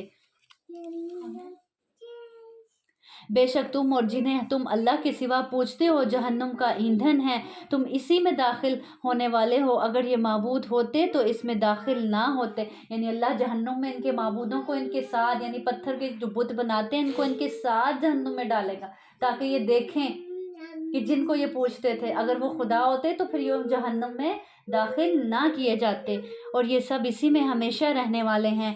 ان کے لیے اس میں گدھے جیسی آواز ہوگی اور وہ اس میں نہیں سنیں گے۔ یعنی جو جہنمی ہوں گے وہ ایسے چیخ رہے ہوں گے، ایسے رو رہے ہوں گے، اور تکلیف کے باعث ان کے سینوں سے ایسے آوازیں نکل رہی ہوں گی جیسے گدھے کی آواز ہوتی ہے۔ ایسا ہوتا ہے نا کہ کبھی کہیں میت والے گھر میں جائیں تو کیسے لوگ رو رہے ہوتے ہیں، ان کے سینوں سے آوازیں نکل رہی ہوتی ہیں، تو یہ تو ایک چھوٹا سا کام ہوتا ہے نا، اور وہ وہاں جہاں چیخ رہے ہوں گے، چلا رہے ہوں گے، تڑپ رہے ہوں گے اور بولا بھی نہیں جا رہا ہوگا، تو اندر سے سینوں سے ایسے آوازیں نکل رہی ہوں گی جیسا کہ گدھے کی آواز ہوتی ہے۔ اسی لیے کہا جاتا ہے نا کہ جب گدھے کی آواز سنیں تو کیا پڑھنا چاہیے، لا حول ولا قوت الا باللہ، کہ جہنمیوں کی آوازیں ایسی ہوں گی جیسے گدھے کی آواز ہوتی ہے۔ بے شک وہ لوگ جن کے لیے ہماری طرف سے پہلے بھلائی طے ہو چکی ہے اور وہ اس سے دور رکھے گئے ہوں گے، کس سے، جہنم سے، اور وہ اس کی آہٹ نہیں سنیں گے، اور وہ اس میں جسے ان کے دل چاہیں گے ہمیشہ رہنے والے ہیں۔ انہیں سب سے بڑی گھبراہٹ غمگین نہ کرے گی اور انہیں آگے سے لینے کے لیے فرشتے آئیں گے، یہ ہے تمہارا وہ دن جس کا تم سے وعدہ کیا جاتا تھا۔ ابھی کون سا منظر کھینچا جا رہا ہے، میدان محشر میں، یعنی میدان محشر میں جمع ہونے کے لیے جب دوسرا سور پھونکا جائے گا تو ایمان والوں پر، اللہ والوں پر، جنت والوں پر، جن پر جنت کا فیصلہ ہو چکا ہے، ان پر کوئی گھبراہٹ نہیں ہوگی۔ باقی لوگ گھبرا رہے ہوں گے، غمگین ہوں گے کہ پتہ نہیں کیا ہونے والا ہے، لیکن ایسے لوگ اس روز نہ ان پر کوئی خوف ہوگا، جیسے قرآن میں بار بار آتا ہے نا، نہ ان پر کوئی خوف ہوگا، نہ وہ غمگین ہوں گے۔ ایسے لوگ اس دن غم سے عاری ہوں گے اور نہ ان کو کوئی گھبراہٹ ہوگی، اور فرشتے ان کے لیے استقبال کے لیے بڑھ کر انہیں مبارکباد دیں گے اور کہیں گے کہ یہ تمہاری خوشی کا دن ہے، تمہیں گھبرانے کی ضرورت نہیں، تمہارا تو یہ خوشی کا دن ہے۔ آگے بڑھ کر ان کو لینے آئیں گے، جس کا تم سے دنیا میں وعدہ کیا جاتا تھا، آج تمہیں تمہاری نیکیوں کا بدلہ دیا گیا ہے۔ جس دن ہم آسمان کو کاتب کی کتابوں کو لپیٹنے کی طرح لپیٹ دیں گے، جیسے لکھنے والا اپنے ورقے یوں گول گول کر کے لپیٹ دیتا ہے نا، یوں آسمان لپیٹ دیے جائیں گے۔ جس طرح ہم نے پہلی پیدائش کی ابتدا کی، اسی طرح ہم اسے لوٹائیں گے، یہ ہمارے ذمہ وعدہ ہے، یقیناً ہم ہمیشہ پورا کرنے والے ہیں اپنے وعدے کو۔ پھر اللہ تعالیٰ فرماتے ہیں آیت نمبر 110 میں، بے شک وہ بلند آواز سے کی ہوئی بات کو جانتا ہے، اور وہ بھی جانتا ہے جو تم چھپاتے ہو، جو اپنے سینوں میں چھپا لیتے ہو، جو لوگوں سے چھپا لیتے ہو، اللہ ان سب باتوں کو، ان سب رازوں کو جانتا ہے۔ سوچیں کیا کیا بات ہم لوگوں سے چھپاتے ہیں، کیا کیا بات ہم کہتے ہیں لوگوں پر ظاہر نہ ہو، لوگوں سے تو چھپا لیتے ہیں، تو اپنے آپ سے پوچھیں کہ اللہ سے بھی چھپا سکتے ہیں؟ کہ اللہ سے چھپا سکتے ہیں وہ باتیں؟ ہرگز نہیں۔ اللہ وہ بھی جانتا ہے جو تم ظاہر کرتے ہو، جو اونچی آواز میں کہتے ہو، جو دلوں میں چھپائے ہو، اللہ اس کو بھی جانتا ہے۔ اس نے کہا، اے میرے رب، حق کے ساتھ فیصلہ فرما، اور ہمارا رب وہی ہے جو بے حد مہربان ہے، جس سے ان باتوں پر مدد طلب کی جاتی ہے جو تم بیان کرتے ہو۔ لوگ جو کچھ کہتے ہیں، کس سے مدد طلب کی جا سکتی ہے؟ اللہ ہی سے مدد طلب کی جا سکتی ہے۔ کتنا خوبصورت جملہ، اگر اس پہ غور کریں۔ کوئی دکھی ہے، کوئی دکھ دیتا ہے، کوئی تکلیف دیتا ہے، کوئی طنز کرتا ہے، کوئی آپ کو نقصان پہنچاتا ہے، ان باتوں پر کس سے مدد چاہی جا سکتی ہے؟ اللہ ہی اس لائق ہے کہ اس سے ان باتوں پر مدد طلب کی جا سکے۔ پھر سورۃ الحج میں اللہ رب العزت فرماتے ہیں، یا ایہا الناس، بسم اللہ الرحمن الرحیم، یا ایہا الناس اتقوا ربکم ان زلزلۃ الساعۃ شیء عظیم یوم ترونها تذہل کل مرضعۃ اما ارضعت وتضع كل ذات حمل حملها وترى الناس سكارى وما هم بسكارى ولكن عذاب الله شدید۔ اے لوگو، اپنے رب سے ڈرو، بے شک قیامت کا زلزلہ بہت بڑی چیز ہے، اس کو معمولی نہ سمجھو، یہ بہت بڑی چیز ہے۔ جس دن تم اسے دیکھو گے، ہر دودھ پلانے والی اس سے غافل ہو جائے گی۔ کس سے غافل ہو جائے گی؟ اپنے بچے سے۔ آج ماں اپنے دودھ پیتے بچے سے غافل ہو سکتی ہے؟ نہیں، وہ سویا بھی ہو تو بار بار کمرے میں جا کے اس کو دیکھ رہی ہوتی ہے۔ تو یہ ایسا خوفناک منظر ہوگا کہ اس کو اپنا دودھ پیتا بچہ ہی بھول جائے گا، جسے اس نے دودھ پلایا، اور ہر حمل والی اپنا حمل گرا دے گی، یعنی خوف سے حمل والیوں کے حمل گر جائیں گے۔ کیا منظر ہوگا کہ جب قیامت کا زلزلہ ہوگا، ہر ماں اپنے بچے کو بھول جائے گی، حمل والیوں کے حمل گر رہے ہوں گے خوف سے۔ اور اللہ تعالیٰ فرما رہے ہیں، اور تو لوگوں کو نشے میں دیکھے گا، حالانکہ وہ ہرگز نشے میں نہیں ہوں گے، اور لیکن اللہ کا عذاب بہت سخت ہے۔ یعنی ہر انسان ایسے بخلایا ہوا ہوگا جیسے اس کو نشے میں ہوتا ہے، اور حالانکہ وہ نشے میں نہیں ہوگا۔ جب ہوتا ہے نا کہ آپ کو بہت بڑا کوئی غم آ جائے، بہت بڑی کوئی تکلیف آ جائے، تو آپ کے سدھ بدھ کھو جاتے ہیں، آپ کو سمجھ ہی نہیں آتا کرنا کیا ہے۔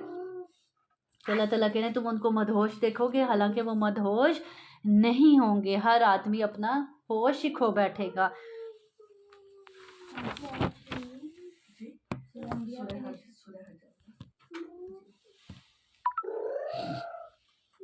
نبی کریم صلی اللہ علیہ وسلم نے فرمایا، تم قیامت کے دن ننگے بدن، ننگے پاؤں، بغیر ختنے کے جمع کیے جاؤ گے۔ سیدہ عائشہ رضی اللہ عنہ کہتی ہیں کہ میں نے عرض کی، اللہ کے رسول، تو کیا مرد اور عورت ایک دوسرے کو دیکھیں گے نہیں؟ یعنی آج تو اپنے پردے کا اتنا خیال کرتے ہیں، تو اگر ننگے بدن حاضر کیے جائیں گے تو کیا لوگ ایک دوسرے کو دیکھیں گے نہیں؟ آپ نے فرمایا وہ ایسا سخت معاملہ ہوگا، ایسا سخت وقت ہوگا کہ کوئی اس کا خیال بھی نہیں کر سکے گا، کسی کو ہوش ہی نہیں ہوگی کہ وہ کسی کی طرف دیکھے، ہر ایک کو اپنی جان کی فکر ہوگی۔ پھر آگے اللہ تعالیٰ فرماتے ہیں آیت نمبر 5 میں، اللہ تعالیٰ فرماتے ہیں، اے لوگو، اگر تم اٹھائے جانے کے بارے میں کسی شک میں ہو، آج ہم کہتے تو نہیں ہم شک میں ہیں، لیکن ہم شک میں ہیں، ہمیں وہ ایک دھندلا سا نظر آتا ہے، ہم اس کو یقین کی آنکھ سے نہیں دیکھتے کہ یہ منظر ہوگا، یہ سب ہمارے ساتھ پیش آنے والا ہے، اور ہم یوں اٹھائے جائیں گے اور یوں حساب کتاب ہوگا. یہ ہمارے لاشعور میں کہیں ہلکا سا ہے، ادروائز ہم اس کو اپنی یقین کی آنکھ سے کبھی محسوس نہیں کرتے، اس کی طرف دیکھنا بھی نہیں چاہتے نا. تو یہ پھر یہ شک میں پڑے ہونے والی ہی کیفیت ہوتی ہے نا. یقین تو وہ ہوتا ہے جس کو انسان اپنی آنکھوں کے سامنے ہر وقت دیکھ رہا ہو. تو بے شک ہم نے تمہیں حقیر مٹی سے پیدا کیا، پھر ایک قطرے سے، پھر جمے ہوئے خون سے، پھر گوشت کی ایک بوٹی سے جس کی پوری شکل بنائی ہوئی ہے. اب اللہ رب العزت انسان کی تخلیق کا ذکر کریں کہ کس طرح ایک نطفے سے، ایک پانی کے قطرے سے، پھر ہم نے اس کو جما ہوا خون بنا دیا، پھر اس کو گوشت کی ایک بوٹی بنا دیا جس کی پوری شکل بنائی ہوئی اور جس کی پوری شکل نہیں بنائی ہوئی، تاکہ ہم تمہارے لیے واضح کریں. اور ہم جسے چاہتے ہیں ایک مقررہ مدت تک رحموں میں ٹھہرائے رکھتے ہیں، پھر ہم تمہیں ایک بچے کی صورت میں نکالتے ہیں، پھر تاکہ تم اپنی جوانی کو پہنچو. جب یہ آیت سن رہے ہیں تو اپنا آپ ذہن میں رکھیں کہ کس طرح سے کس طرح ہوتی چلی گئی اور یہاں تک کہ آج جوان ہوں، سب کچھ کر سکتی ہوں، سوچ سمجھ اللہ تعالیٰ نے ہاتھ پاؤں قوت سب کچھ دیا ہے، تو اب میں کیا کر رہی ہوں. اور تم میں سے کوئی وہ ہے جو قبض کر لیا جاتا ہے، اور تم میں سے کوئی وہ ہے جو سب سے نکمی عمر کی طرف لوٹا دیا جاتا ہے. اب کچھ کیا کہ ماں کے رحم میں ہی ابھی پوری شکل نہیں بنی ہوتی تو وہ جیسے ہوتا ہے نا بچہ ضائع ہو جاتا ہے، اس کا ذکر ہے. پھر اس کے بعد یہ کیا کہ اللہ تعالیٰ کہہ رہے ہیں اور جس کو چاہتے ہیں ہم رحموں میں ٹھہراتے ہیں، اور جب اس کی مدت پوری ہو جاتی ہے تو اس کو باہر ایک بچے کی شکل میں نکال لیتے ہیں، اور پھر تم اپنی جوانی کو پہنچ جاتے ہو. اور تم میں سے کوئی وہ ہے جو جوانی میں قبض کر لیا جاتا ہے، اور تم میں سے کوئی وہ ہے جو سب سے نکمی عمر کی طرف لوٹایا جاتا ہے. اور ہم دیکھیں ہم میں سے کتنے لوگ جو ہماری عمروں کے تھے، ہم جا چکے اس دنیا سے، ہم اپنی آنکھوں سے دیکھتے ہیں ان کے جنازے، ان کو جاتے ہوئے، ان کو رخصت کرتے ہیں اپنے ہاتھوں سے. اور اللہ تعالیٰ کہیں تم میں سے وہ ہیں، اور پھر ہم رخصت کرتے ہوئے بھی نہیں سوچتے کہ ایک دن مجھے بھی میں بھی یوں میت کے لائی جاؤں گی، میں بھی اس بیڈ پہ لیٹی ہوں گی، یوں مجھے بھی نہلایا جا رہا ہوگا، مجھے بھی قبر میں اتارا جا رہا ہوگا. اللہ تعالیٰ کہہ رہے ہیں تم میں سے کچھ وہ ہیں جو نکمی اور نکارہ عمر کی طرف لوٹائے جاتے ہیں، یعنی شدید بڑھاپے کی طرف لوٹائے جاتے ہیں، جس کے لیے نبی کریم صلی اللہ علیہ وسلم نے بھی پناہ مانگی ہے، تاکہ وہ جاننے کے بعد کچھ نہ جانے. ایسی عمر کی طرف کہ جب وہ جان کے بھی کچھ نہیں جانتے، یعنی اتنے بڑے ہو کے سب کچھ پتہ ہونے کے باوجود سمجھ بوجھ کیا ہو جاتی ہے، کم ہو جاتی ہے. اور تو زمین کو مردہ پڑی ہوئی دیکھتا ہے، پھر جب ہم اس پر پانی اتارتے ہیں تو وہ لہلہاتی ہے اور پھر ابھرتی ہے اور ہر خوبصورت قسم میں سے اگائی جاتی ہے. تجھے اس بات پر شک ہے کہ کیسے جب ہم زمین کے ساتھ مٹی ہو جائیں گے، ہماری ہڈیاں بوسیدہ ہو جائیں گی، تو کیسے ہم دوبارہ اٹھائے جا سکتے ہیں؟ تو اللہ تعالیٰ کہہ رہے ہیں وہ رب جو مردہ زمین کو تم دیکھتے ہو، زمین بنجر ہے، بے جان ہے، اور ہم اس میں سے لہلہاتی ہوئی فصلیں نکال لیتے ہیں، تو کیا ایسے ہی ہمارے لیے مشکل ہے کہ زمین سے انسانوں کو دوبارہ اٹھا کھڑا کریں؟ اور وہ رب جو ایک پانی کے قطرے سے ان مراحل سے گزار کر تمہیں پیدا کر سکتا ہے، تو اس رب کے لیے دوبارہ زمین سے اٹھانا کیا مشکل ہے؟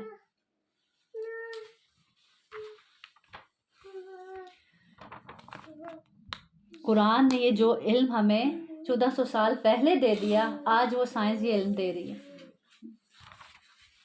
وہ سائنس جو اللہ رب العزت نے ہمیں اتنے سال پہلے ہی بتا دی، پڑھا دی. پھر آگے آیت نمبر 11 میں اللہ تعالیٰ فرماتے ہیں اور لوگوں میں سے کوئی وہ ہے جو اللہ کی عبادت ایک کنارے پر رہ کر کرتا ہے، پھر اگر اسے کوئی بھلائی پہنچ جائے تو اس کے ساتھ مطمئن ہو جاتا ہے، اور اگر اسے کوئی آزمائش آ پہنچے تو اپنے منہ پر الٹا پھر جاتا ہے. اس نے دنیا اور آخرت کا نقصان اٹھایا، یہی تو سری خسارے والا ہے، یہی تو نقصان اٹھانے والا ہے. کون؟ جو کنارے پر رہ کے دین کی طرف ہے. پھر اگر اسے کوئی بھلائی پہنچ جائے تو مطمئن ہو جاتا ہے، اور اگر کوئی آزمائش آ جائے تو الٹا پھر جاتا ہے، دین سے پلٹ جاتا ہے. تو کہیں خدا نہ خواستہ ہمارے ساتھ تو ایسا معاملہ نہیں ہے کہ ہم بالکل کنارے پہ رہ کے اللہ والے بنے ہوئے ہیں، سب کچھ سموتھلی چلتا رہے آسانی کے ساتھ تو ہم اللہ والے ہیں. جیسے کوئی رکاوٹ آ گئی، کوئی آزمائش آ گئی تو ہم پلٹ جاتے ہیں، دوبارہ دنیا کی طرف چلے جاتے ہیں. تو اللہ تعالیٰ کہہ رہے ہیں ایسا شخص دنیا اور آخرت میں گھاٹے کا سودا کرنے والا ہے، نقصان اٹھانے والا ہے دونوں جگہوں پہ، دونوں جہانوں میں، دنیا کے جہاں میں بھی اور آخرت کے جہاں میں بھی۔ پھر آگے اللہ رب العزت آیت نمبر 18 میں فرماتے ہیں، اللہ تعالیٰ فرماتے ہیں أَلَمْ تَرَ أَنَّ اللَّهَ يَسْجُدُ لَهُ مَنْ فِي السَّمَاوَاتِ وَمَنْ فِي الْأَرْضِ وَالشَّمْسُ وَالْقَمَرُ وَالنَّجُومُ وَالْجِبَالُ وَالشَّجَرُ وَالدَّوَابُ وَكَثِيرٌ مِّنَ النَّاسِ وَكَثِيرٌ حَقَّ عَلَيْهِ الْعَذَابُ وَمَن يُهِنِ اللَّهُ فَمَا لَهُ مِن مُّكْرِمٍ إِنَّ اللَّهَ يَفْعَلُ مَا يَشَاءُ۔ کیا تو نے نہیں دیکھا کہ بے شک اللہ اسی کے لیے سجدہ کرتے ہیں جو کوئی آسمانوں میں ہے اور جو کوئی زمین میں ہے، اور سورج اور چاند اور ستارے اور پہاڑ اور درخت اور چوپائے اور بہت سے لوگوں کا سب کا نہیں کہا، اللہ تعالیٰ نے کہا بہت سے لوگ، سب لوگ نہیں جھکتے اللہ کے آگے۔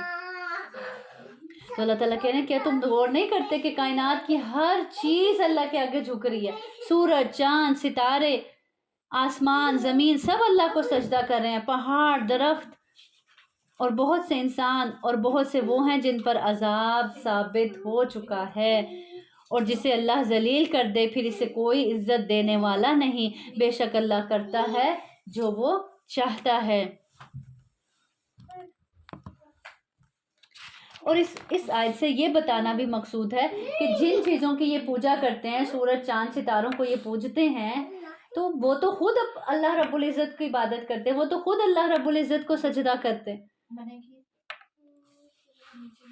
آپ سے سب نے فرمایا تم پر اللہ کے لیے سجدوں کی کثرت لازم ہے، اور تم جب بھی سجدہ کرتے ہو تو اس کے ذریعے تمہارے لیے ایک درجہ بلند کر دیا جاتا ہے اور ایک گناہ مٹا دیا جاتا ہے۔ اسی طرح حدیث میں آتا ہے آگ ہر چیز کو کھائے گی سوائے سجدے کی جگہ کو، سجدے کی جگہ کو آگ نہیں کھا سکے گی۔ پھر اسی طرح آگے آتا ہے آیت نمبر 20 میں اللہ تعالیٰ فرماتے ہیں یہ دو جھگڑنے والے جنہوں نے اپنے رب کے بارے میں جھگڑا کیا۔ کون دو جھگڑنے والے؟ کوئی بھی دو جھگڑنے والے، چاہے وہ کوئی دو انسان ہے، چاہے وہ کوئی دو گروہ ہیں۔ تو وہ لوگ جنہوں نے کفر کیا ان کے لیے آگ کے کپڑے کاٹے جا چکے ہیں۔ ہم کہتے ہیں نا تمہارا سوٹ سلنے والا ہے، کٹنگ ہو گیا۔ تو اللہ تعالیٰ کہہ رہے ہیں وہ لوگ جنہوں نے کفر کیا ان کے لیے کون سے کپڑے کاٹے جا چکے ہیں؟ آگ کے کپڑے کاٹے جا چکے ہیں، آگ کا لباس تیار کیا جا چکا ہے، ان کے سروں کے اوپر سے کھولتا ہوا پانی ڈالا جائے گا، اس کے ساتھ پگھلا دیا جائے گا۔ جب سروں پر کھولتا ہوا پانی ڈالا جائے گا تو جسم پگھل جائیں گے، جو کچھ ان کے پیٹوں میں ہے اور جو چمڑے بھی جو اندر ہے وہ بھی پگھل جائے گا، اوپر سے سکن بھی۔ اور انہی کے لیے جب کوئی گرم چیز ہاتھ پہ گرم پانی ڈل جاتا ہے تو کیسے سکن جو ہے وہ جھلس جاتی ہے۔ اللہ تعالیٰ کہہ رہے ہیں چمڑے بھی جھلس جائیں گے، پگھل جائیں گے، اور اندر کی جو چیزیں ہیں وہ بھی گرم پانی سے پگھل جائیں گے۔ کبھی پلاسٹک کی بوتل دیکھیے نا آپ نے، جب آپ اس میں گرم پکتا پکتا بوائل کیا ہوا پانی ڈال دیں تو اس کی کیسی حالت ہوتی ہے، وہ ایسے جیسے کسی نے نچوڑ دیا، مڑوڑ توڑ دیا۔ اور انہی کے لیے لوہے کے ہتھوڑے ہیں، صرف یہی عذاب نہیں، آگ کا لباس، گرم کھولتا ہوا پانی جو سروں پر ڈالا جائے گا جس سے اندر کا سارا کچھ بھی پگھل جائے گا اور اوپر سے سکن بھی پگھل جائے گی، اور پیاس لگے گی تو پینے کے لیے بھی پیچھے ہم نے کیا پڑھا تھا، کیا دیا جائے گا، وہی جہنمیوں کے جو پیپ اور خون نکل رہا ہوگا وہی پینے کے لیے دیا جائے گا۔ اور صرف یہی سب کافی نہیں ہے بلکہ انہی کے لیے لوہے کے ہتھوڑے، فرشتے بھی مقرر کیے ہوں گے جو لوہے کے ہتھوڑوں سے، لوہے کی زنجیروں سے ان کو ماریں گے جب کبھی ارادہ کریں گے کہ سخت گھٹن کی وجہ سے اس سے نکلیں۔ ہاں، جب گھٹن محسوس ہوتی ہے، سانس رکتا ہے، گرمی کی شدت ہوتی ہے، آپ کھلی فضا میں جانا چاہتے ہیں، تو جب بھی کبھی نکلنے کا ارادہ کریں گے اسی میں لوٹا دیے جائیں گے، اسی جہنم میں، اسی عذاب میں، اور یہی عذاب کنٹینیوسلی ان پر چلتا جائے گا۔ اور اللہ تعالیٰ فرمائیں گے چکھو جلنے کا عذاب۔ اللہم لا تجعلنا منہم۔ حدیث میں آتا ہے نبی کریم صلی اللہ علیہ وسلم نے فرمایا ان کے سروں پر کھولتا ہوا گرم پانی ڈالا جائے گا جو جسم میں سرایت کرے گا یہاں تک کہ دوزخی کے پیٹ میں پہنچ جائے گا، اور جو کچھ اس کے پیٹ میں ہوگا اسے کاٹ ڈالے گا، پھر یہ گرم پانی سرایت کرتا ہوا دونوں قدموں سے باہر آئے گا اور ابھی وہ گرم ہی ہوگا اور اسے پھر پہلی حالت میں لوٹا دیا جائے گا، یعنی دوبارہ اس کو اسی حالت میں لوٹا دیا جائے گا تاکہ دوبارہ پانی گرایا جائے، دوبارہ وہ اس اذیت سے گزرے۔ بے شک اللہ ان لوگوں کو جو ایمان لائے انہوں نے نیک اعمال کیے ایسے باغوں میں داخل کرے گا جن کے نیچے سے نہریں بہتی ہیں، انہیں اس میں کچھ سونے کے کنگن پہنائے جائیں گے اور موتی بھی، اور ان کا لباس اس میں کیسا ہوگا؟ ریشم کا ہوگا۔ جہنمیوں کا لباس کیسا ہوگا؟ آگ کا لباس ہوگا۔ اور جنتیوں کا لباس کیسا لباس ہوگا؟ ریشم کا لباس ہوگا۔ اسی طرح حدیث میں آتا آپ سے ہم نے فرمایا مومن کا زیور وہاں تک پہنچے گا جہاں تک اس کے وضو کا پانی پہنچتا ہے، اور انہیں پاکیزہ بات کی طرف ہدایت کی گئی اور انہیں تمام تعریفوں کے مالک کے راستے کی طرف ہدایت دی گئی، یعنی انہیں ایسی جگہ عطا کی جائے گی جہاں وہ پاکیزہ کلام ہی سماعت فرمائیں گے۔ جیسے سورۃ ابراہیم میں اللہ تعالیٰ ایک جگہ فرماتے ہیں نا وَأُدْخِلَ الَّذِينَ آمَنُوا وَعَمِلُوا الصَّالِحَاتِ جَنَّاتٍ تَجْرِي مِن تَحْتِهَا الْأَنْهَارُ خَالِدِينَ فِيهَا بِإِذْنِ رَبِّهِمْ تَحِيَّتُهُمْ فِيهَا سَلَام۔ جو لوگ ایمان لائے انہوں نے نیک عمل کیے وہ ایسے باغوں میں داخل کیے جائیں گے جن کے نیچے سے نہریں بہتی ہیں، وہ ان میں اپنے رب کے اذن سے ہمیشہ رہنے والے ہوں گے، اور ان کی آپس میں سلام، آپس میں دعا کیا ہوگی؟ سلام ہی ہوگی۔ اور اسی طرح حدیث میں آتا ہے آپ سے ہم نے فرمایا جیسے سانس بے قصد و بے تکلف آتا جاتا رہتا ہے اسی طرح جنتیوں کی تسبیح و تحمید کا الہام ہوگا، یعنی جیسے سانس نکل رہی ہے آسانی سے، کوئی ہمیں ایفرٹ نہیں کرنی پڑتی، اسی طرح جنت میں جنتیوں کی زبانوں سے ایسے ہی تسبیح جاری ہو رہی ہوگی کہ کوئی ان کو اس پہ ایفرٹ نہیں کرنی پڑتی ہوگی۔ کیوں؟ کیونکہ دیکھیں دنیا میں بھی جو اللہ سے جڑا ہوتا ہے، جو ہر وقت اللہ کا ذکر کرتا رہتا ہے، اس کے لیے ذکر مشکل نہیں ہوتا، وہ ایسے ہی اس کی زبان سے نکلتا جاتا ہے، اس کے لیے کوئی اس کو ایفرٹ نہیں کرنی پڑتی، اور جو کبھی کبھار ذکر کرتا ہے اس کے لیے بولنا مشکل ہو رہا ہوتا ہے، زبان پر ذکر لانا مشکل ہو رہا ہوتا ہے، تو ایسے ذکر کرنے والے بنے۔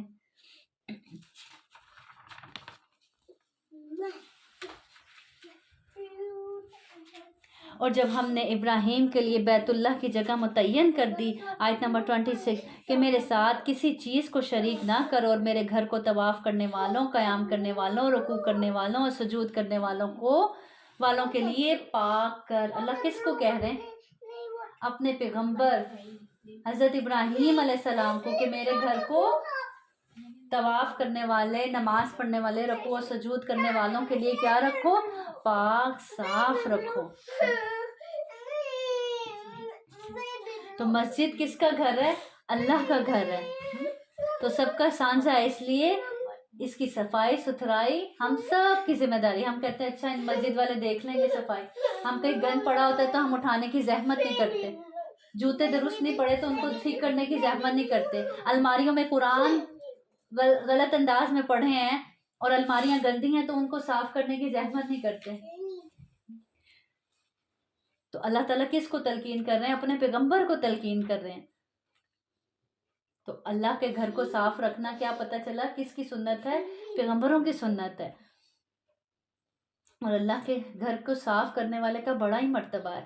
وہ یاد ہے ایک حبشی عورت جو مسجد نبوی میں جھاڑو دیا کرتی تھی، جب وہ فوت ہوگی تو صحابہ نے اس کو معمولی سمجھا کہ معمولی عورت ہے، جھاڑو دیا کرتی تھی مسجد میں، اور اس کو دفنا دیا، اور نبی کریم صلی اللہ علیہ وسلم کو نہیں بتایا کہ آپ صلی اللہ علیہ وسلم کو کیا پریشان کرنا، کیا تنگ کرنا، چلو خود ہی سے اس کو نماز جنازہ پڑھا کے اور اس کو دفنا دیتے ہیں۔ تو نبی کریم صلی اللہ علیہ وسلم نے جب اس کو نہیں دیکھا تو آپ صلی اللہ علیہ وسلم نے پوچھا کہ وہ کہاں گئی ہے، تو جب بتایا تو آپ صلی اللہ علیہ وسلم بلکہ ناراض ہوئے کہ مجھے کیوں نہیں بتایا، اور پھر آپ صلی اللہ علیہ وسلم نے غائبانہ اس کا نماز جنازہ پڑھا۔ اور لوگوں میں حج کا اعلان کر دے وہ تیرے پاس پیدل اور ہر لاغر سواری پر آئیں گے جو ہر دور دراز راستے سے آئیں گے، یعنی گھر کو صاف کرو، کس کے لیے؟ طواف کرنے والوں کے لیے، رکوع و سجود کرنے والوں کے لیے۔ اب اللہ کا گھر بن گیا، اس کی صفائی ہوگی، اب کیا کہا جا رہا ہے کہ اب لوگوں کو کس کے لیے پکارو؟ حج کے لیے اعلان کر دو، اور تم اعلان کرو گے لوگ تمہارے پاس پیدل اور ہر لاغر سواری پر دوڑتے ہوئے آئیں گے، ہر دور دراز راستے سے آئیں گے۔ اور آج تک دیکھیں جی، اور دیکھیں آج تک دیکھیں لوگ کہاں دور دراز سے کیسے کیسے لوگ بعض اوقات ایک پائی جوڑ کر جاتے ہیں اللہ کے گھر حج کے لیے۔ تو ابراہیم علیہ السلام اپنے مقام پر کھڑے ہوئے اور انہوں نے یہ اعلان کیا کہ اے لوگو، تمہارے رب نے ایک گھر بنایا ہے، تم اس کا حج کرو۔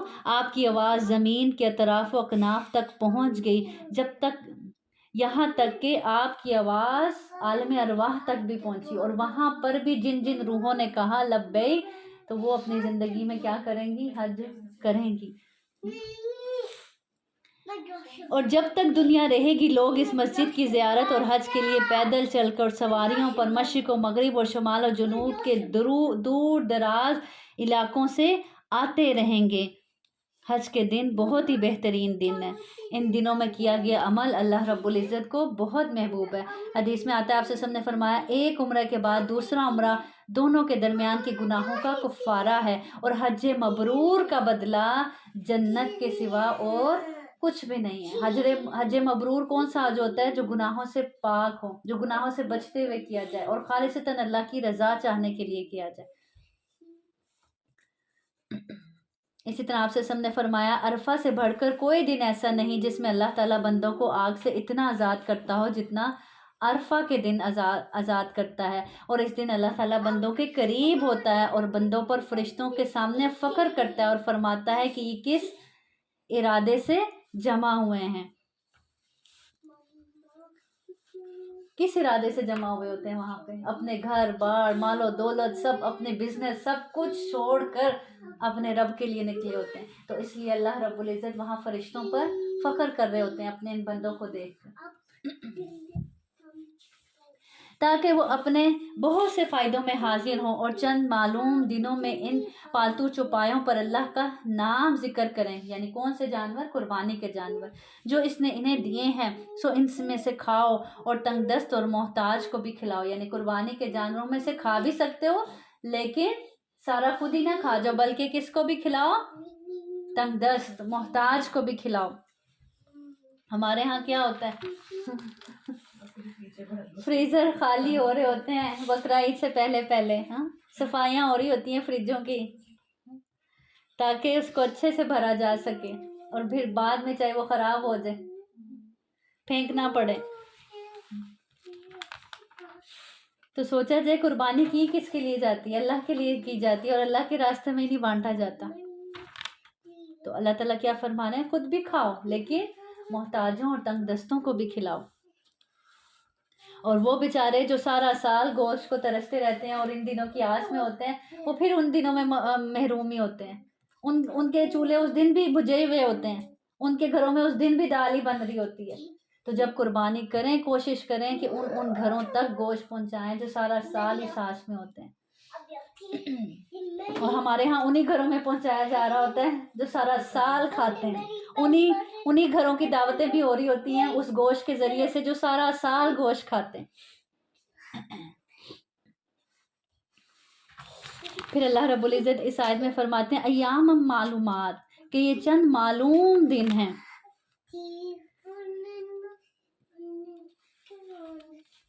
تو یہ ایام و معلومات کون سے چند مخصوص دن ہیں؟ حج کے 10 دن۔ آپ صلی اللہ علیہ وسلم نے فرمایا ان دنوں کے عمل سے زیادہ کسی دن کے عمل میں فضیلت نہیں ہے۔ صحابہ نے عرض کی جہاد فی سبیل اللہ بھی نہیں؟ آپ نے فرمایا جہاد فی سبیل اللہ بھی نہیں، الا یہ کہ کوئی شخص اپنی جان اور اپنا مال لے کر اللہ کے راستے میں جائے، پھر ان میں سے کوئی بھی چیز واپس نہ آئے، نہ مال آئے نہ جان آئے۔ تو ان 10 دنوں میں پھر کیا کرنا چاہیے؟ چاہے اگر آپ حاجی نہیں بھی ہیں، حج پر نہیں بھی گئے، تو ان 10 دنوں میں خوب نیک اعمال کرنے چاہیے، کیونکہ اللہ رب العزت کو ان 10 دنوں میں کیا گیا عمل بہت زیادہ محبوب ہے۔ اسی طرح سیدنا عبداللہ بن عمر اور سیدنا ابو ہریرہ رضی اللہ عنہ بیان کرتے ہیں کہ ان 10 دنوں میں بازاروں میں نکل جاتے، کیا فرماتے ہیں کہ ہم ان 10 دنوں میں بازاروں میں نکل جاتے، تکبیریں پڑھتے، اور انہیں تکبیریں پڑھتے ہوئے سن کر دوسرے لوگ بھی تکبیریں پڑھا کرتے تھے. یعنی بازاروں میں نکل کر کیوں اونچی اونچی آواز میں تکبیریں پڑھتے تھے؟ تاکہ لوگوں کو بھی یاد آ جائے کہ یہ 10 دن کتنے قیمتی ہیں، اللہ کی بڑائی بیان کرنے کے دن ہیں. پھر آگے اللہ تعالیٰ فرماتے ہیں پھر وہ اپنا میل کچیل دور کریں اور اپنی نظریں پوری کریں اور اس قدیم گھر کا خوب طواف کریں. یعنی قربانی کے بعد حجاج اکرام احرام کے کپڑے اتار دیں اور بیوی سے مباشرت کے سوا دیگر وہ تمام کام ان کے لیے جائز ہو جاتے ہیں جو حالت احرام میں کیا تھے؟ ممنوع تھے. میل کچیل دور کرنے کا مطلب یہی ہے کہ پھر وہ بال کٹوا سکتے ہیں، ناخن کاٹ سکتے ہیں، اور تیل اور خوشبو وغیرہ کا بھی اب استعمال کر سکتے ہیں. کب؟ قربانی کر لینے کے بعد.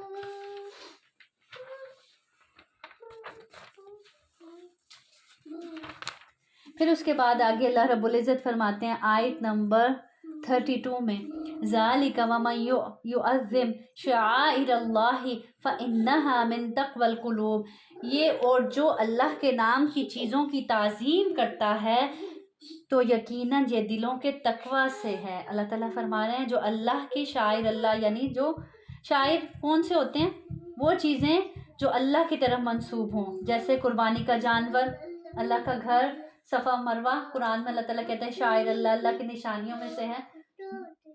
تو جو بھی ان کا احترام کرتا ہے، ان کی تعظیم کرتا ہے، یہ اللہ تعالیٰ کہہ رہے ہیں دلوں کے تقوی کی وجہ سے. جس دل میں تقوی ہی نہیں تو اس کے اندر پھر ان چیزوں کی تعظیم بھی نہیں، احترام بھی نہیں ہوتا.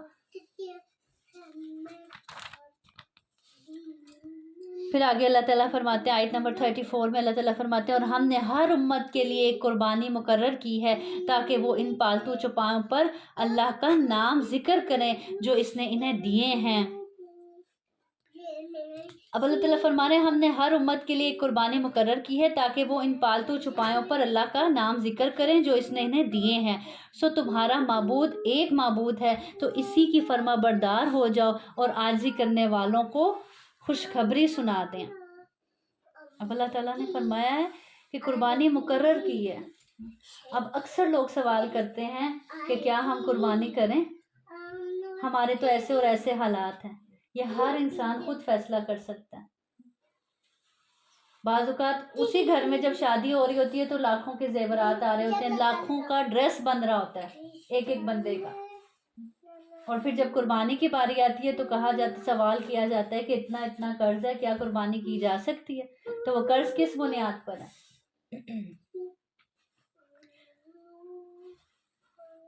اسی طرح قربانی کے لیے کیا ہے؟ عاجزی ہونی چاہیے اور اللہ کی رضا کے لیے کرنے والا ہو، نہ کہ دکھاوے کی قربانی کرنے والا ہو.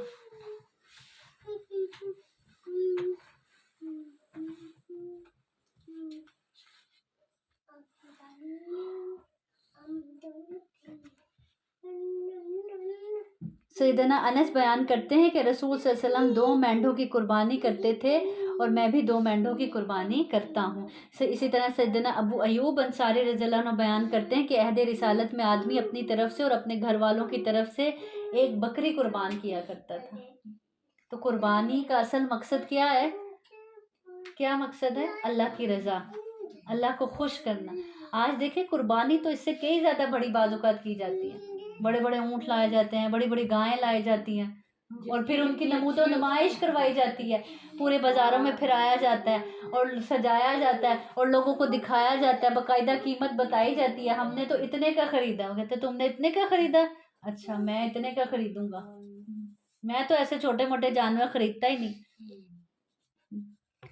تو کیا لوگوں کو دکھانے کے لیے قربانی کی جاتی ہے؟ کس کا جانور سب سے زیادہ خوبصورت ہے؟ یہ تو ایک نہیں تو کم از کم ایک گھر میں 5 بالکل ایک گھر میں 5 جیسے ایک بھائی تو وہ اپنا بکرا کرے گا، ایک گائے کرے گا. ہاں اور پھر پوچھا جاتا ہے بس ایک بکرا کرنا ہے آپ نے؟ ہاں ہم نے تو کبھی ایک بکرا نہیں کیا. ہمارے ہاں تو گائے بھی ہوتا ہے، اونٹ بھی ہوتا ہے، اتنے اتنے بکرے ہوتے ہیں. جو چلے گئے دادا یا کوئی ان کا بھی حصہ ڈال کے کرتے ہیں. وہ پتہ نہیں صحیح ہے کہ نہیں. جو جا چکے ہیں ان کی طرف سے تو قربانی کی جا سکتی ہے، ان کی طرف سے کی جا سکتی. پھر اللہ تعالیٰ فرماتے ہیں وہ لوگ کہ جب اللہ کا ذکر کیا جاتا ہے ان کے دل ڈر جاتے ہیں، اور ان پر جو معصیت آئے اس پر صبر کرنے والے اور نماز قائم کرنے والے ہیں، اور ہم نے انہیں جو کچھ دیا ہے اس میں سے خرچ کرتے ہیں۔ اب آخر میں اللہ تعالیٰ نے اس آیت، پچھلی آیت کے آخر میں کیا کہا تھا؟ وَبَشِّرِ الْمُخْبِتِينَ، خوشخبری عاجزی کرنے والوں کے لیے۔ اب قربانی کے ساتھ عاجزی کا ذکر کیوں کیا گیا؟ کہ اب یہ نیکی کرنے جا رہے ہو تو تم میں کوئی بڑا پن نہ آئے، کوئی تکبر نہ آئے، بلکہ عاجزی کے ساتھ۔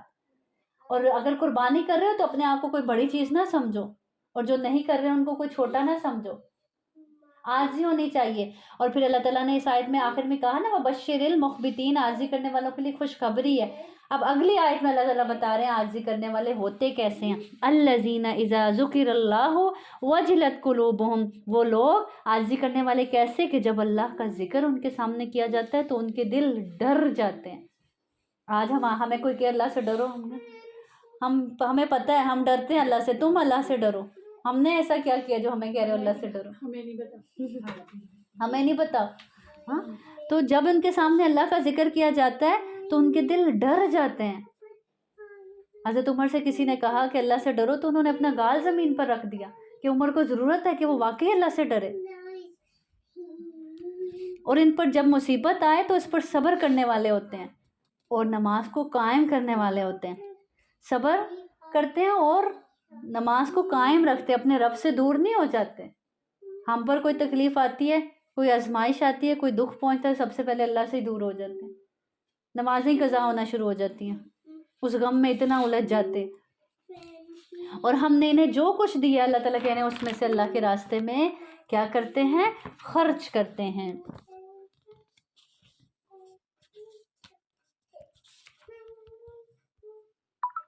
پھر آگے اللہ رب العزت آیت نمبر 37 میں فرماتے ہیں لَن يَنَالَ اللَّهَ لُحُومُهُمَا وَلَا دِمَاؤُهَا وَلَٰكِن يَنَالُهُ التَّقْوَىٰ مِنكُمْ كَذَٰلِكَ سَخَّرَهَا لَكُمْ لِتُكَبِّرُوا اللَّهَ عَلَىٰ مَا هَدَاكُمْ وَبَشِّرِ الْمُحْسِنِينَ۔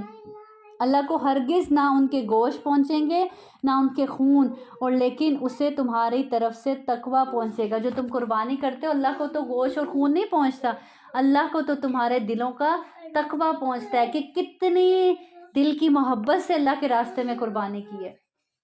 اگر دل میں تقویٰ ہو، اللہ کی محبت، تو پھر یہ سوال کسی سے پوچھنے کی ضرورت ہی پیش نہیں آتی کہ ہم پر قربانی جائز ہے، ہم قربانی اگر نہ کریں تو کوئی مسئلہ تو نہیں۔ تو اللہ تعالیٰ کہتے ہیں یہ تو اندر کے دل کے تقویٰ کی بنیاد پر ہے۔ جس کو جتنی محبت ہوگی اللہ سے، اس کے اندر اس کی نیکی میں اتنا اخلاص ہوگا۔ تو اللہ یہ نہیں دیکھتا کہ تم نے کتنے جانور ذبح کیے، اللہ یہ دیکھتا ہے کہ کس دل سے کیا۔ اور اگر اس میں تکبر ہے تو پھر وہ قبول تو نہیں، وہ اگر تکبر کر لیا اس کو کر کے، اور یہاں ریاکاری کے لوگ دیکھیں کہ واہ میں نے کیسا جانور ذبح کیا، اور یہی ہوتا ہے نا، لوگ کہتے ہیں فلاں نے تو اتنے لاکھ کی گائیں ذبح کی ہے، دور دور سے لوگ دیکھنے آتے ہیں۔ اس پہ بھی بس نہیں تو صرف بکرے چھوٹے چھوٹے، اور مطلب ایک بڑی گائے تو چھوٹے بکرے بھی چاہیے، بس نیت پہ ڈیپینڈ کرتا دیے ہے۔ اگر تو اس کی نیت اسی لیے ہے کہ اللہ نے مجھے دیا، اور اگر تو نیت واقعی میں اسی لیے ہے کہ اتنی زیادہ قربانی کرے تاکہ زیادہ سے زیادہ لوگوں تک پہنچا سکے اللہ کے اس قربانی کو، تو پھر تو ٹھیک ہے۔ لیکن اگر نیت یہ ہے کہ لوگ کہیں کہ واہ کیا قربانی کی ہے، اور اگر دونوں چیزیں ہوں نہیں تو پھر تو دونوں چیزیں تو اللہ اسی کے سپورٹ کر دیتے ہیں۔ دو نیتیں تو اللہ کے نام پہ بھی نکلتے ہیں، نہیں، وہ تو پھر دکھاوا ہی۔ اللہ تعالیٰ قرآن میں کہتے ہیں اگر اللہ تعالیٰ کو غیرت آتی ہے اللہ تعالیٰ سارا اسی کے حصے کر دیتے ہیں، جو تم نے کسی کے لیے کیا ہے نا اسی کو دے دو سارا، مجھے نہیں چاہیے۔ تو اللہ تعالیٰ پھر اس کو اپنے لیے نہیں رکھتے، اللہ تعالیٰ کہتے ہیں وہ سارا تمہارا اسی کے لیے، جس کے لیے تم نے ریاکاری کی ہے نا، وہ جب بس دنیا میں تمہیں کہہ دیا گیا بس وہی ہے تمہارا، آخرت میں میرے پاس اس کے لیے کوئی اجر نہیں۔ اسی طرح اس نے انہیں تمہارے لیے مسخر کر دیا۔ کیسے بڑے بڑے جانور چھوٹے چھوٹے بچے لے کر پھر رہے ہوتے ہیں، تو کس نے ان کو انسان کے قابو میں کر دیا؟ اللہ تعالیٰ کہہ رہے ہیں اللہ ہی نے ان کو تمہارے لیے مسخر کر دیا، تمہارے تابع کر دیا، اور تاکہ تم اس پر اللہ کی بڑائی بیان کرو، اس نے تمہیں ہدایت دی اور نیکی کرنے والوں کو خوشخبری سنا دیں کیا کبھی ہم نے اس پر بھی اللہ کا شکر ادا کیا کہ الحمدللہ اللہ تو نے ہمارے قرآن کی دولت دی، ہمیں مسلمان گھرانے میں پیدا کیا، اللہ تعالیٰ تو نے ہمیں ایمان والا بنایا، تو نے ہمیں مسلمان بنایا، تو اللہ تعالیٰ کہہ رہے ہیں اس نے تمہیں ہدایت دی، اس پر بھی اللہ کا شکر ادا کرو۔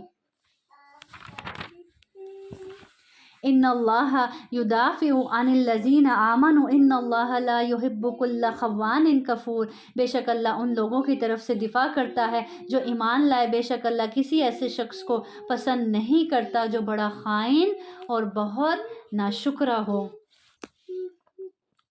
تو کیا پتہ چلتا ہے اس آیت سے؟ جو ایمان والے ہوتے ہیں ان کا دفاع کون کرتا ہے؟ اللہ کرتا ہے، ان کے لیے ان کا رب کافی ہو جاتا ہے۔ جیسے اللہ تعالیٰ سورۃ الزمر میں فرماتے ہیں الیس اللہ بکاف عبدہ، کیا اللہ اپنے بندے کے لیے کافی نہیں ہے؟ کیا انسان کے لیے کافی نہیں کہ اس کے لیے اس کا رب کافی ہو جائے؟ اور پھر اسی طرح ایک جگہ فرماتے ہیں وَمَن يَتَوَکَّلْ عَلَى اللَّهِ فَهُوَ حَسْبُهُ، جو اپنے رب پر بھروسہ کرتا ہے اللہ اس کو کافی ہو جاتا ہے۔ آج آپ نے مثال پڑھی نا، حضرت ابراہیم علیہ السلام کس پر بھروسہ کر کے آگ میں کود پڑے تھے؟ اللہ پر، تو اللہ ان کو اس آگ میں کافی ہوا۔ ان لوگوں کو جن سے لڑائی کی جاتی ہے اجازت دے دی گئی ہے اس لیے کہ یقیناً ان پر ظلم کیا گیا، اور بے شک اللہ ان کی مدد کرنے پر یقیناً پوری طرح قادر ہے۔ وہ جنہیں ان کے گھروں سے کسی حق کے بغیر نکالا گیا صرف اس وجہ سے کہ وہ کہتے ہیں ہمارا رب اللہ ہے، اور اگر اللہ کا لوگوں کو ان کے بعض کو بعض کے ذریعے ہٹانا نہ ہوتا تو ضرور ڈھا دیے جاتے۔ راہبوں کے جھونپڑے، عیسائیوں کے گرجے، یہودیوں کے عبادت خانے اور مسلمانوں کی مسجدیں جن میں اللہ کا بہت زیادہ ذکر کیا جاتا ہے، اور یقیناً اللہ ضرور اس کی مدد کرے گا جو اس کی مدد کرے گا۔ کیا مطلب؟ اللہ ضرور اس کی مدد کرے گا جو اس کے دین کی مدد کرتا ہے۔ اللہ اس کو کبھی تنہا نہیں چھوڑتا، اللہ اس کو بچا لیتا ہے۔ بے شک اللہ یقیناً بہت قوت والا، سب پر غالب ہے۔ اس آیت میں سب سے پہلے جہاد کا حکم دیا گیا جس کے 2 مقصد یہاں بیان کیے گئے ہیں کہ مظلومیت کا خاتمہ اور اللہ کا کلمہ بلند کرنے کے لیے۔ پھر اللہ تعالیٰ فرماتے ہیں کہ جو پھر ایسا کرتا ہے، اللہ کے دین کے راستے میں نکلتا ہے، اللہ کے دین کی سر بلندی کے لیے نکلتا ہے، تو اللہ رب العزت اس کی ضرور مدد فرماتے ہیں۔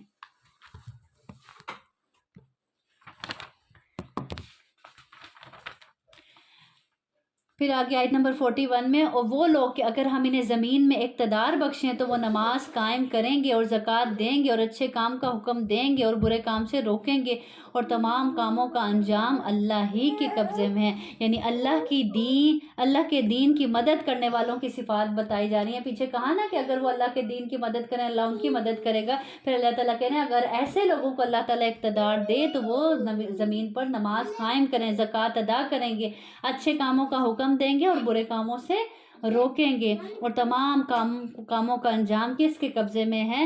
اللہ ہی کے قبضے میں ہے۔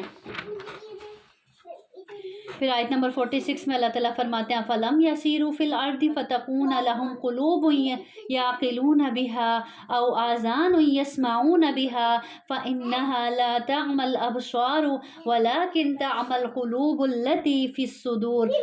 پھر کیا یہ لوگ زمین میں چلے پھرے نہیں کہ ان کے لیے ایسے دل ہوں جن کے ساتھ وہ سمجھیں، یا کان ہوں جن کے ساتھ وہ سنیں؟ پس بے شک قصہ یہ ہے کہ آنکھیں اندھی نہیں ہوتی لیکن دل اندھے ہوتے ہیں جو سینوں میں ہے۔ اللہ تعالیٰ کہہ رہے ہیں کتنی خوبصورت بات ہے اور کتنی سچی بات ہے۔ اللہ تعالیٰ کہہ رہے ہیں آنکھیں اندھی نہیں ہوتی، دل اندھے ہوتے ہیں جو سینوں میں۔ اگر دل کی آنکھوں کے ساتھ دیکھیں، دل کے کانوں کے ساتھ سنیں تو بات آٹومیٹکلی سمجھ میں آ جاتی۔ ہم دیکھ رہے ہوتے ہیں لیکن دل کی آنکھوں سے نہیں دیکھ رہے ہوتے، اسی لیے ہمیں وہ چیز ویسے نظر ہی نہیں آ رہی ہوتی جیسی نظر آنی چاہیے۔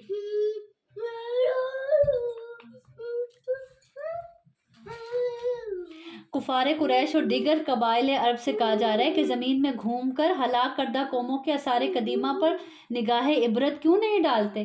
اگر عبرت کی نگاہ سے دیکھو تو تم عبرت پکڑو اور تم ایمان لے آؤ، ڈر جاؤ اپنے رب سے کہ انکار کرنے والوں کا کیا حال ہوا۔ تو دیکھ تو رہے تھے لیکن دلوں پر کیوں نہیں اثر ہو رہا تھا، عبرت کیوں نہیں پکڑ رہے تھے؟ کیونکہ اللہ تعالیٰ کہہ رہے ہیں آنکھیں اندھی نہیں ہوتی، دل اندھے ہوتے ہیں، اور جس کے دل کی آنکھیں کھلی ہوں پہ چاہے وہ اندھا بھی ہو تو اس کو سمجھ آ جاتی ہے، وہ دیکھ لیتے ہیں جو اللہ اس کو دکھانا چاہتا ہے۔ تو آج ہم بھی دیکھ لیں، اتنا قرآن پڑھتے ہیں، اپنی آنکھوں سے دیکھ رہے ہوتے ہیں، لیکن اس کے باوجود ہمارے دلوں پر اثر ہی نہیں ہو رہا ہوتا. کیوں؟ کیونکہ اللہ تعالیٰ کہہ رہے ہیں دل اندھے ہیں. آنکھیں تو دیکھ رہی ہیں، دل ہی اندھے ہوئے پڑے. پھر آگے اللہ رب العزت فرماتے ہیں آیت نمبر 52 میں، اور ہم نے تجھ سے پہلے نہ کوئی رسول بھیجا نہ کوئی نبی، مگر جب اس نے کوئی تمنا کی، شیطان نے اس کی تمنا میں خلل ڈالا، تو اللہ اس خلل کو جو شیطان ڈالتا ہے مٹا دیتا ہے، پھر اللہ اپنی آیات کو پختہ کر دیتا ہے. یعنی شیطان اگر غلط مطلب ان آیات کا سجانے بھی لگتا ہے تو اللہ تعالیٰ کہہ رہے ہیں اللہ اس کو مٹا دیتا ہے اور اپنی آیات کو پختہ کر دیتا ہے. اور اللہ سب کچھ جاننے والا، کمال حکمت والا. اسی لیے کہا جاتا ہے نا کہ جب قرآن پڑھو، اللہ تعالیٰ کہہ رہے ہیں فاستعذ باللہ، کس کی پناہ میں آ جایا کرو؟ اللہ کی پناہ میں آ جایا کرو، تاکہ شیطان آیات کے اندر مداخلت کر کے تمہیں اس کا غلط مطلب نہ سجائے، تاکہ وہ اس خلل کو جو شیطان ڈالتا ہے ان لوگوں کے لیے آزمائش بنائے جن کے دلوں میں بیماری ہے اور جن کے دل سخت ہیں. اور بے شک ظالم لوگ یقیناً دور کی مخالفت میں ہیں، اور تاکہ وہ لوگ جنہیں علم دیا گیا ہے جان لیں کہ بے شک وہی تیرے رب کی طرف سے حق ہے، تو وہ اس پر ایمان لے آئیں، پس ان کے دل اس کے لیے عاجز ہو جائیں. اور بے شک اللہ ان لوگوں کو جو ایمان لائے یقیناً سیدھے راستے کی طرف ہدایت دینے والا ہے. تو 3 طرح کے دل ہوتے ہیں. پہلی قسم کے دل کون سے ہوتے ہیں؟ جو سخت ہوتے ہیں، جن پر کوئی چیز اثر ہی نہیں کرتی، جن کے بارے میں اللہ تعالیٰ قرآن میں فرماتے ہیں نا وہ پتھروں سے بھی زیادہ سخت ہیں. کیونکہ پتھر میں بھی کچھ پتھر ایسے ہوتے ہیں جو گر جاتے ہیں، کچھ سے پانی بہہ نکلتا ہے، کچھ سے نہریں بہہ نکلتی ہیں. تو اللہ تعالیٰ کہہ رہے ہیں لیکن کچھ انسانوں کے دل ان پتھروں سے بھی زیادہ سخت ہیں، جن پر کوئی چیز اثر ہی نہیں کرتی. تو کچھ دل کیسے ہوتے ہیں؟ جو سخت دل ہوتے ہیں، یعنی کفر والے، انکار والے. اور دوسرے دل کون سے ہوتے ہیں؟ منافق کے دل. اور تیسرے دل ایمان والے دل. تو اب ان تینوں دلوں میں سے ہم اپنا جائزہ لے سکتے ہیں ہمارے دل کیسے دل ہیں. پھر آگے آیت نمبر 56 میں اللہ تعالیٰ فرماتے ہیں تمام بادشاہی اس دن اللہ کی ہوگی، وہ ان کے درمیان فیصلہ کرے گا. پھر وہ لوگ جو ایمان لائے اور انہوں نے نیک اعمال کیے وہ نعمت کے باغوں میں ہوں گے، اور جن لوگوں نے کفر کیا اور ہماری آیات کو جھٹلایا تو وہی ہیں جن کے لیے رسوا کرنے والا عذاب ہے. اور جن لوگوں نے اللہ کے راستے میں وطن چھوڑا پھر قتل کر دیے گئے، یعنی شہید کر دیے گئے یا مر گئے، یقیناً اللہ انہیں ضرور رزق دے گا، اچھا رزق. اور بے شک اللہ ہی یقیناً سب رزق دینے والوں سے بہتر رزق دینے والا ہے. یقیناً وہ انہیں ایسے مقام میں داخل ضرور کرے گا جس پر وہ خوش ہوں گے، اور بے شک اللہ ضرور سب کچھ جاننے والا بے حد بردبار ہے. پھر آگے آیت نمبر 60 میں اللہ تعالیٰ فرماتے ہیں یہ اور جو شخص اس کی مثل بدلے جو اسے تکلیف دی گئی پھر اس پر زیادتی کی جائے تو اللہ ضرور ہی اس کی مدد کرے گا. یقیناً اللہ ضرور نہایت درگزر کرنے والا بے حد بخشنے والا ہے. یعنی جو شخص اس کی مثل بدلہ دے جو اسے تکلیف دی گئی اور پھر اس پہ زیادتی کی جائے، یعنی اب اس نے اپنا بدلہ لے لیا زیادتی کرنے والے سے لیکن پھر اس کو بار بار اذیت دی جا رہی ہے، تو اللہ تعالیٰ کیا فرما رہے ہیں؟ تو اللہ ضرور اس کی مدد کرے گا. تو مظلوم کی دعا سیدھی کہاں جاتی ہے؟ عرش پر جاتی ہے، عرش کو ہلا دیتی ہے.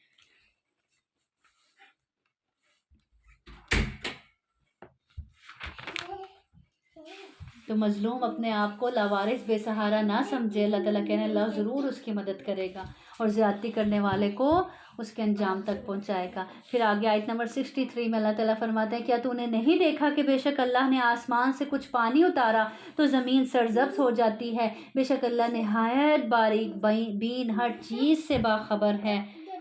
اسی کا ہے جو کچھ آسمانوں میں ہے اور جو کچھ زمین میں ہے، اور بلا شبہ اللہ ہی یقیناً بڑا بے پرواہ تمام تعریفوں والا ہے. کیا تو نے نہیں دیکھا کہ بے شک اللہ نے تمہاری خاطر مسخر کر دیا جو کچھ زمین میں ہے. کتنی خوبصورت آیت ہے. اللہ تعالیٰ کہتے ہیں جو کچھ زمین میں ہے تم نے دیکھا نہیں کہ ہم نے تمہارے لیے مسخر کر دیا، تمہاری خدمت میں لگا دیا، تمہارے تابع کر دیا. جانوروں کو دیکھ لیں، ہر چیز کو دیکھ لیں، زمین سے اگنے والے پودوں کو دیکھ لیں، ہر چیز اللہ تعالیٰ کہہ رہے ہیں تمہارے لیے مسخر کر دی ہے، اور ان کشتیوں کو بھی جو سمندر میں اس کے حکم سے چلتی ہیں، اور وہ آسمان کو تھامے رکھتا ہے کہ زمین پر گر نہ پڑے۔ کون تھامے ہوئے آسمانوں کو بغیر ستونوں کے کھڑے ہیں؟ اللہ رب العزت کہہ رہے ہیں ہم اس کو تھامے ہوئے ہیں تاکہ تم زمین میں سکون اور چین سے رہ سکو، اور آسمانوں کے اوپر دیکھیں کتنے سیارے ہیں، کتنی گردشیں ہو رہی ہیں، لیکن اللہ تعالیٰ کہہ رہے ہیں ہم سب کو ہم تھامے ہوئے ہیں تاکہ وہ زمین پر تمہارے اوپر نہ گر پڑے۔ بے شک اللہ یقیناً لوگوں پر بہت شفقت کرنے والا، نہایت رحم کرنے والا ہے۔ پھر آگے اللہ تعالیٰ فرماتے ہیں آیت نمبر 73 میں، اے لوگو ایک مثال بیان کی گئی ہے سو اسے غور سے سنو۔ اللہ تعالیٰ کہہ رہے ہیں ایک مثال بیان کی جا رہی ہے، اس کو غور سے سنو۔ بے شک وہ لوگ جنہیں تم اللہ کے سوا پکارتے ہو ہرگز ایک مکھی بھی پیدا نہیں کریں گے، خواہ اس کے لیے جمع ہو جائیں، چاہے سارے معبود مل کر جمع ہو جائیں، ایک مکھی بھی پیدا نہیں کر سکتے۔ اور اگر مکھی ان سے کچھ چھین لے وہ اسے چھڑوا بھی نہیں سکتے۔ کمزور ہے مانگنے والا اور وہ بھی جس سے مانگا گیا ہے۔ تم اس کے سامنے نظر نیاز پیش کرتے ہو اور مکھی آ کے اس میں سے اٹھا کے لے جاتی ہے، اور وہ تو مکھی سے وہ جو اٹھا کر لے کے جاتی ہے وہ بھی واپس نہیں لا سکتے، تو بجائے اس کے کہ وہ مکھی بنا کر دکھا دیں۔ تو کتنے کمزور ہیں جو جن سے مانگا جا رہا ہے اور جو مانگ رہے ہیں، یعنی طالب اور مطلوب دونوں ہی کمزور ہیں۔ اللہ تعالیٰ فرما رہے ہیں ضعف الطالب والمطلوب، کمزور ہے جو مانگ رہا ہے اور جس سے مانگا جا رہا ہے۔ پھر اللہ تعالیٰ فرماتے ہیں ما قدر اللہ حق قدری، سچ میں انسان نے اللہ کی قدر ہی نہ کی جیسا کہ قدر کرنے کا حق تھا۔ دینے والا کوئی اور، عطا کرنے والا کوئی اور، سب کچھ ہمارے لیے بنانے والا کوئی اور، ہمیں بنانے والا کوئی اور ہم سجدے کریں کسی اور کو، مانگنے جائیں کسی اور سے۔ اللہ یصطفی من الملائکۃ رسلا ومن الناس ان اللہ سمیع بصیر، اللہ فرشتوں میں سے پیغام پہنچانے والے چنتا ہے اور لوگوں سے بھی۔ سبحان اللہ، اللہ تعالیٰ کہہ رہے ہیں فرشتوں میں سے بھی اللہ چنتا ہے پیغام پہنچانے کے لیے۔ کس کو چنا؟ حضرت جبرائیل علیہ السلام کو۔ اسی طرح اللہ تعالیٰ فرما رہے ہیں اللہ لوگوں میں سے بھی چنتا ہے اپنے کلام کے لیے۔ تو اللہ رب العزت نے جس کے ہاتھ میں کتاب پکڑا دی سمجھ لیں اس کو چن لیا، آپ کے ہاتھوں میں بھی پکڑا دی نا، تو اللہ تعالیٰ کہہ رہے ہیں اللہ چنتا ہے، لوگوں میں سے بھی کچھ لوگ چنتا ہے اپنی کتاب کے لیے۔ بے شک اللہ سب کچھ سننے والا، سب کچھ دیکھنے والا ہے۔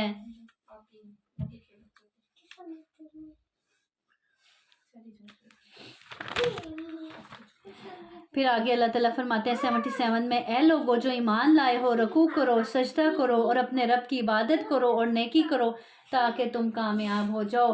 کامیاب ہونا چاہتے ہو تو کیا کرو؟ رکوع کرو، سجدہ کرو، اپنے رب کی عبادت کرو، نیکی کرو، اور اللہ کے بارے میں جہاد کرو جیسا اس کے جہاد کا حق ہے۔ اسی نے تمہیں چنا ہے اور اس دین میں تم پر کوئی تنگی نہیں رکھی۔ اپنے باپ ابراہیم کی ملت کے مطابق اس نے تمہارا نام مسلمان رکھا ہے، اس سے پہلے اس کتاب بھی اور اس کتاب میں بھی اللہ تعالیٰ فرما رہے ہیں اللہ نے تمہارا نام کیا رکھا ہے؟ مسلمان رکھا ہے، تاکہ رسول تم پر شہادت دینے والے بنے اور تم لوگوں پر شہادت دینے والے بنو۔ سو نماز قائم کرو، زکوٰۃ ادا کرو، اللہ کو مضبوطی سے پکڑو، وہی تمہارا مالک ہے، سو اچھا مالک ہے اور اچھا مددگار ہے۔ دیکھیں اللہ رب العزت نے ہمارا نام کیا رکھا ہے؟ مسلمان رکھا ہے۔ ہم بچپن میں تو بچوں کو سکھاتے ہیں ہم کون؟ ہم مسلمان۔ جیسے جیسے بڑے ہوتے ہیں تو پھر سکھاتے ہیں نہیں ہم وہابی، ہم سنی، تو ہم یہ تو ہم وہ نہیں۔ بڑے ہو کے بھی وہی جواب رہنا چاہیے کہ ہم مسلمان ہیں۔ کیوں؟ کیونکہ ہمارے رب نے ہمارا نام اس کتاب میں بھی اور اس سے پہلے بھی اللہ تعالیٰ فرما رہے ہیں میں نے مسلمان ہی رکھا۔ تو یہ بات آج کے بعد سے یاد رہے گی، اپنے آپ کو کسی فرقے سے جوڑنے کی ضرورت نہیں۔ ہمارے رب نے ہمیں مسلمان بنایا، ہمارا نام مسلمان رکھا ہے، تو ہمارا نام کیا ہے؟ مسلمان ہی ہے۔ چھوٹے ہوئے بچوں کو سکھا رہے ہوتے ہیں ہم مسلمان ہیں، وہ بڑے ہوتے ہیں تو کہتے ہیں نہیں ہم یہ ہیں، ہم فلاں فرقے سے، ہم کسی فرقے سے نہیں، ہم کس سے ہیں؟ ہم اللہ رب العزت کی کتاب نے جو ہمارا نام رکھ دیا گیا مسلمان، ہم وہی ہیں، ہم اللہ کے ماننے والے ہیں اور اس کے رسول کے ماننے والے ہیں، قرآن و سنت کے ماننے والے ہیں، یہی ہمارا فرقہ ہے۔ وآخر دعوانا الحمدللہ رب العالمین. سبحان ربک رب العزت عما یصفون وسلام علی المرسلین والحمد للہ رب العالمین. سبحانک اللہم وبحمدک اشہد ان لا الہ الا انت استغفرک واتوب الیک. اللہ سے دعا ہے کہ اللہ رب العزت ہمیں اخلاص کی دولت سے مالا مال کر دے، اور اللہ رب العزت ہمیں بھی چن لے اس کتاب کے لیے، اس کتاب کو سمجھنے والا، سیکھنے والا، اس کو اپنے دلوں میں اتارنے والا اور اس کو آگے پھیلانے والا بنا دے. السلام علیکم ورحمۃ اللہ وبرکاتہ.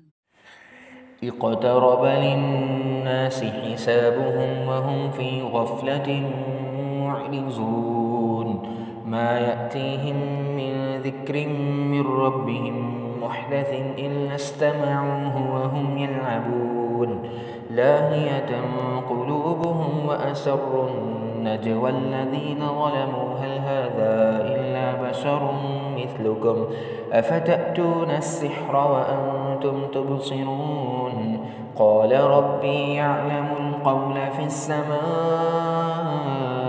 والأرض وهو السميع العليم بل قالوا أضغاث أحلام بل افتراه بل هو شاعر فليأتنا بآية كما أرسل الأولون ما آمنت قبلهم من قرية أهلكناها أفهم يؤمنون وما أرسلنا قبلك إلا رجالا نوحي إليهم فاسألوا أهل الذكر إن كنتم لا تعلمون وما جعلناهم جسدا لا يأكلون الطعام وما كانوا خالدين ثم صدقناهم الوعد فأنجيناهم ومن نشاء وأهلكنا المسرفين لقد أنزلنا إليكم كتابا فيه ذكركم أفلا تعقلون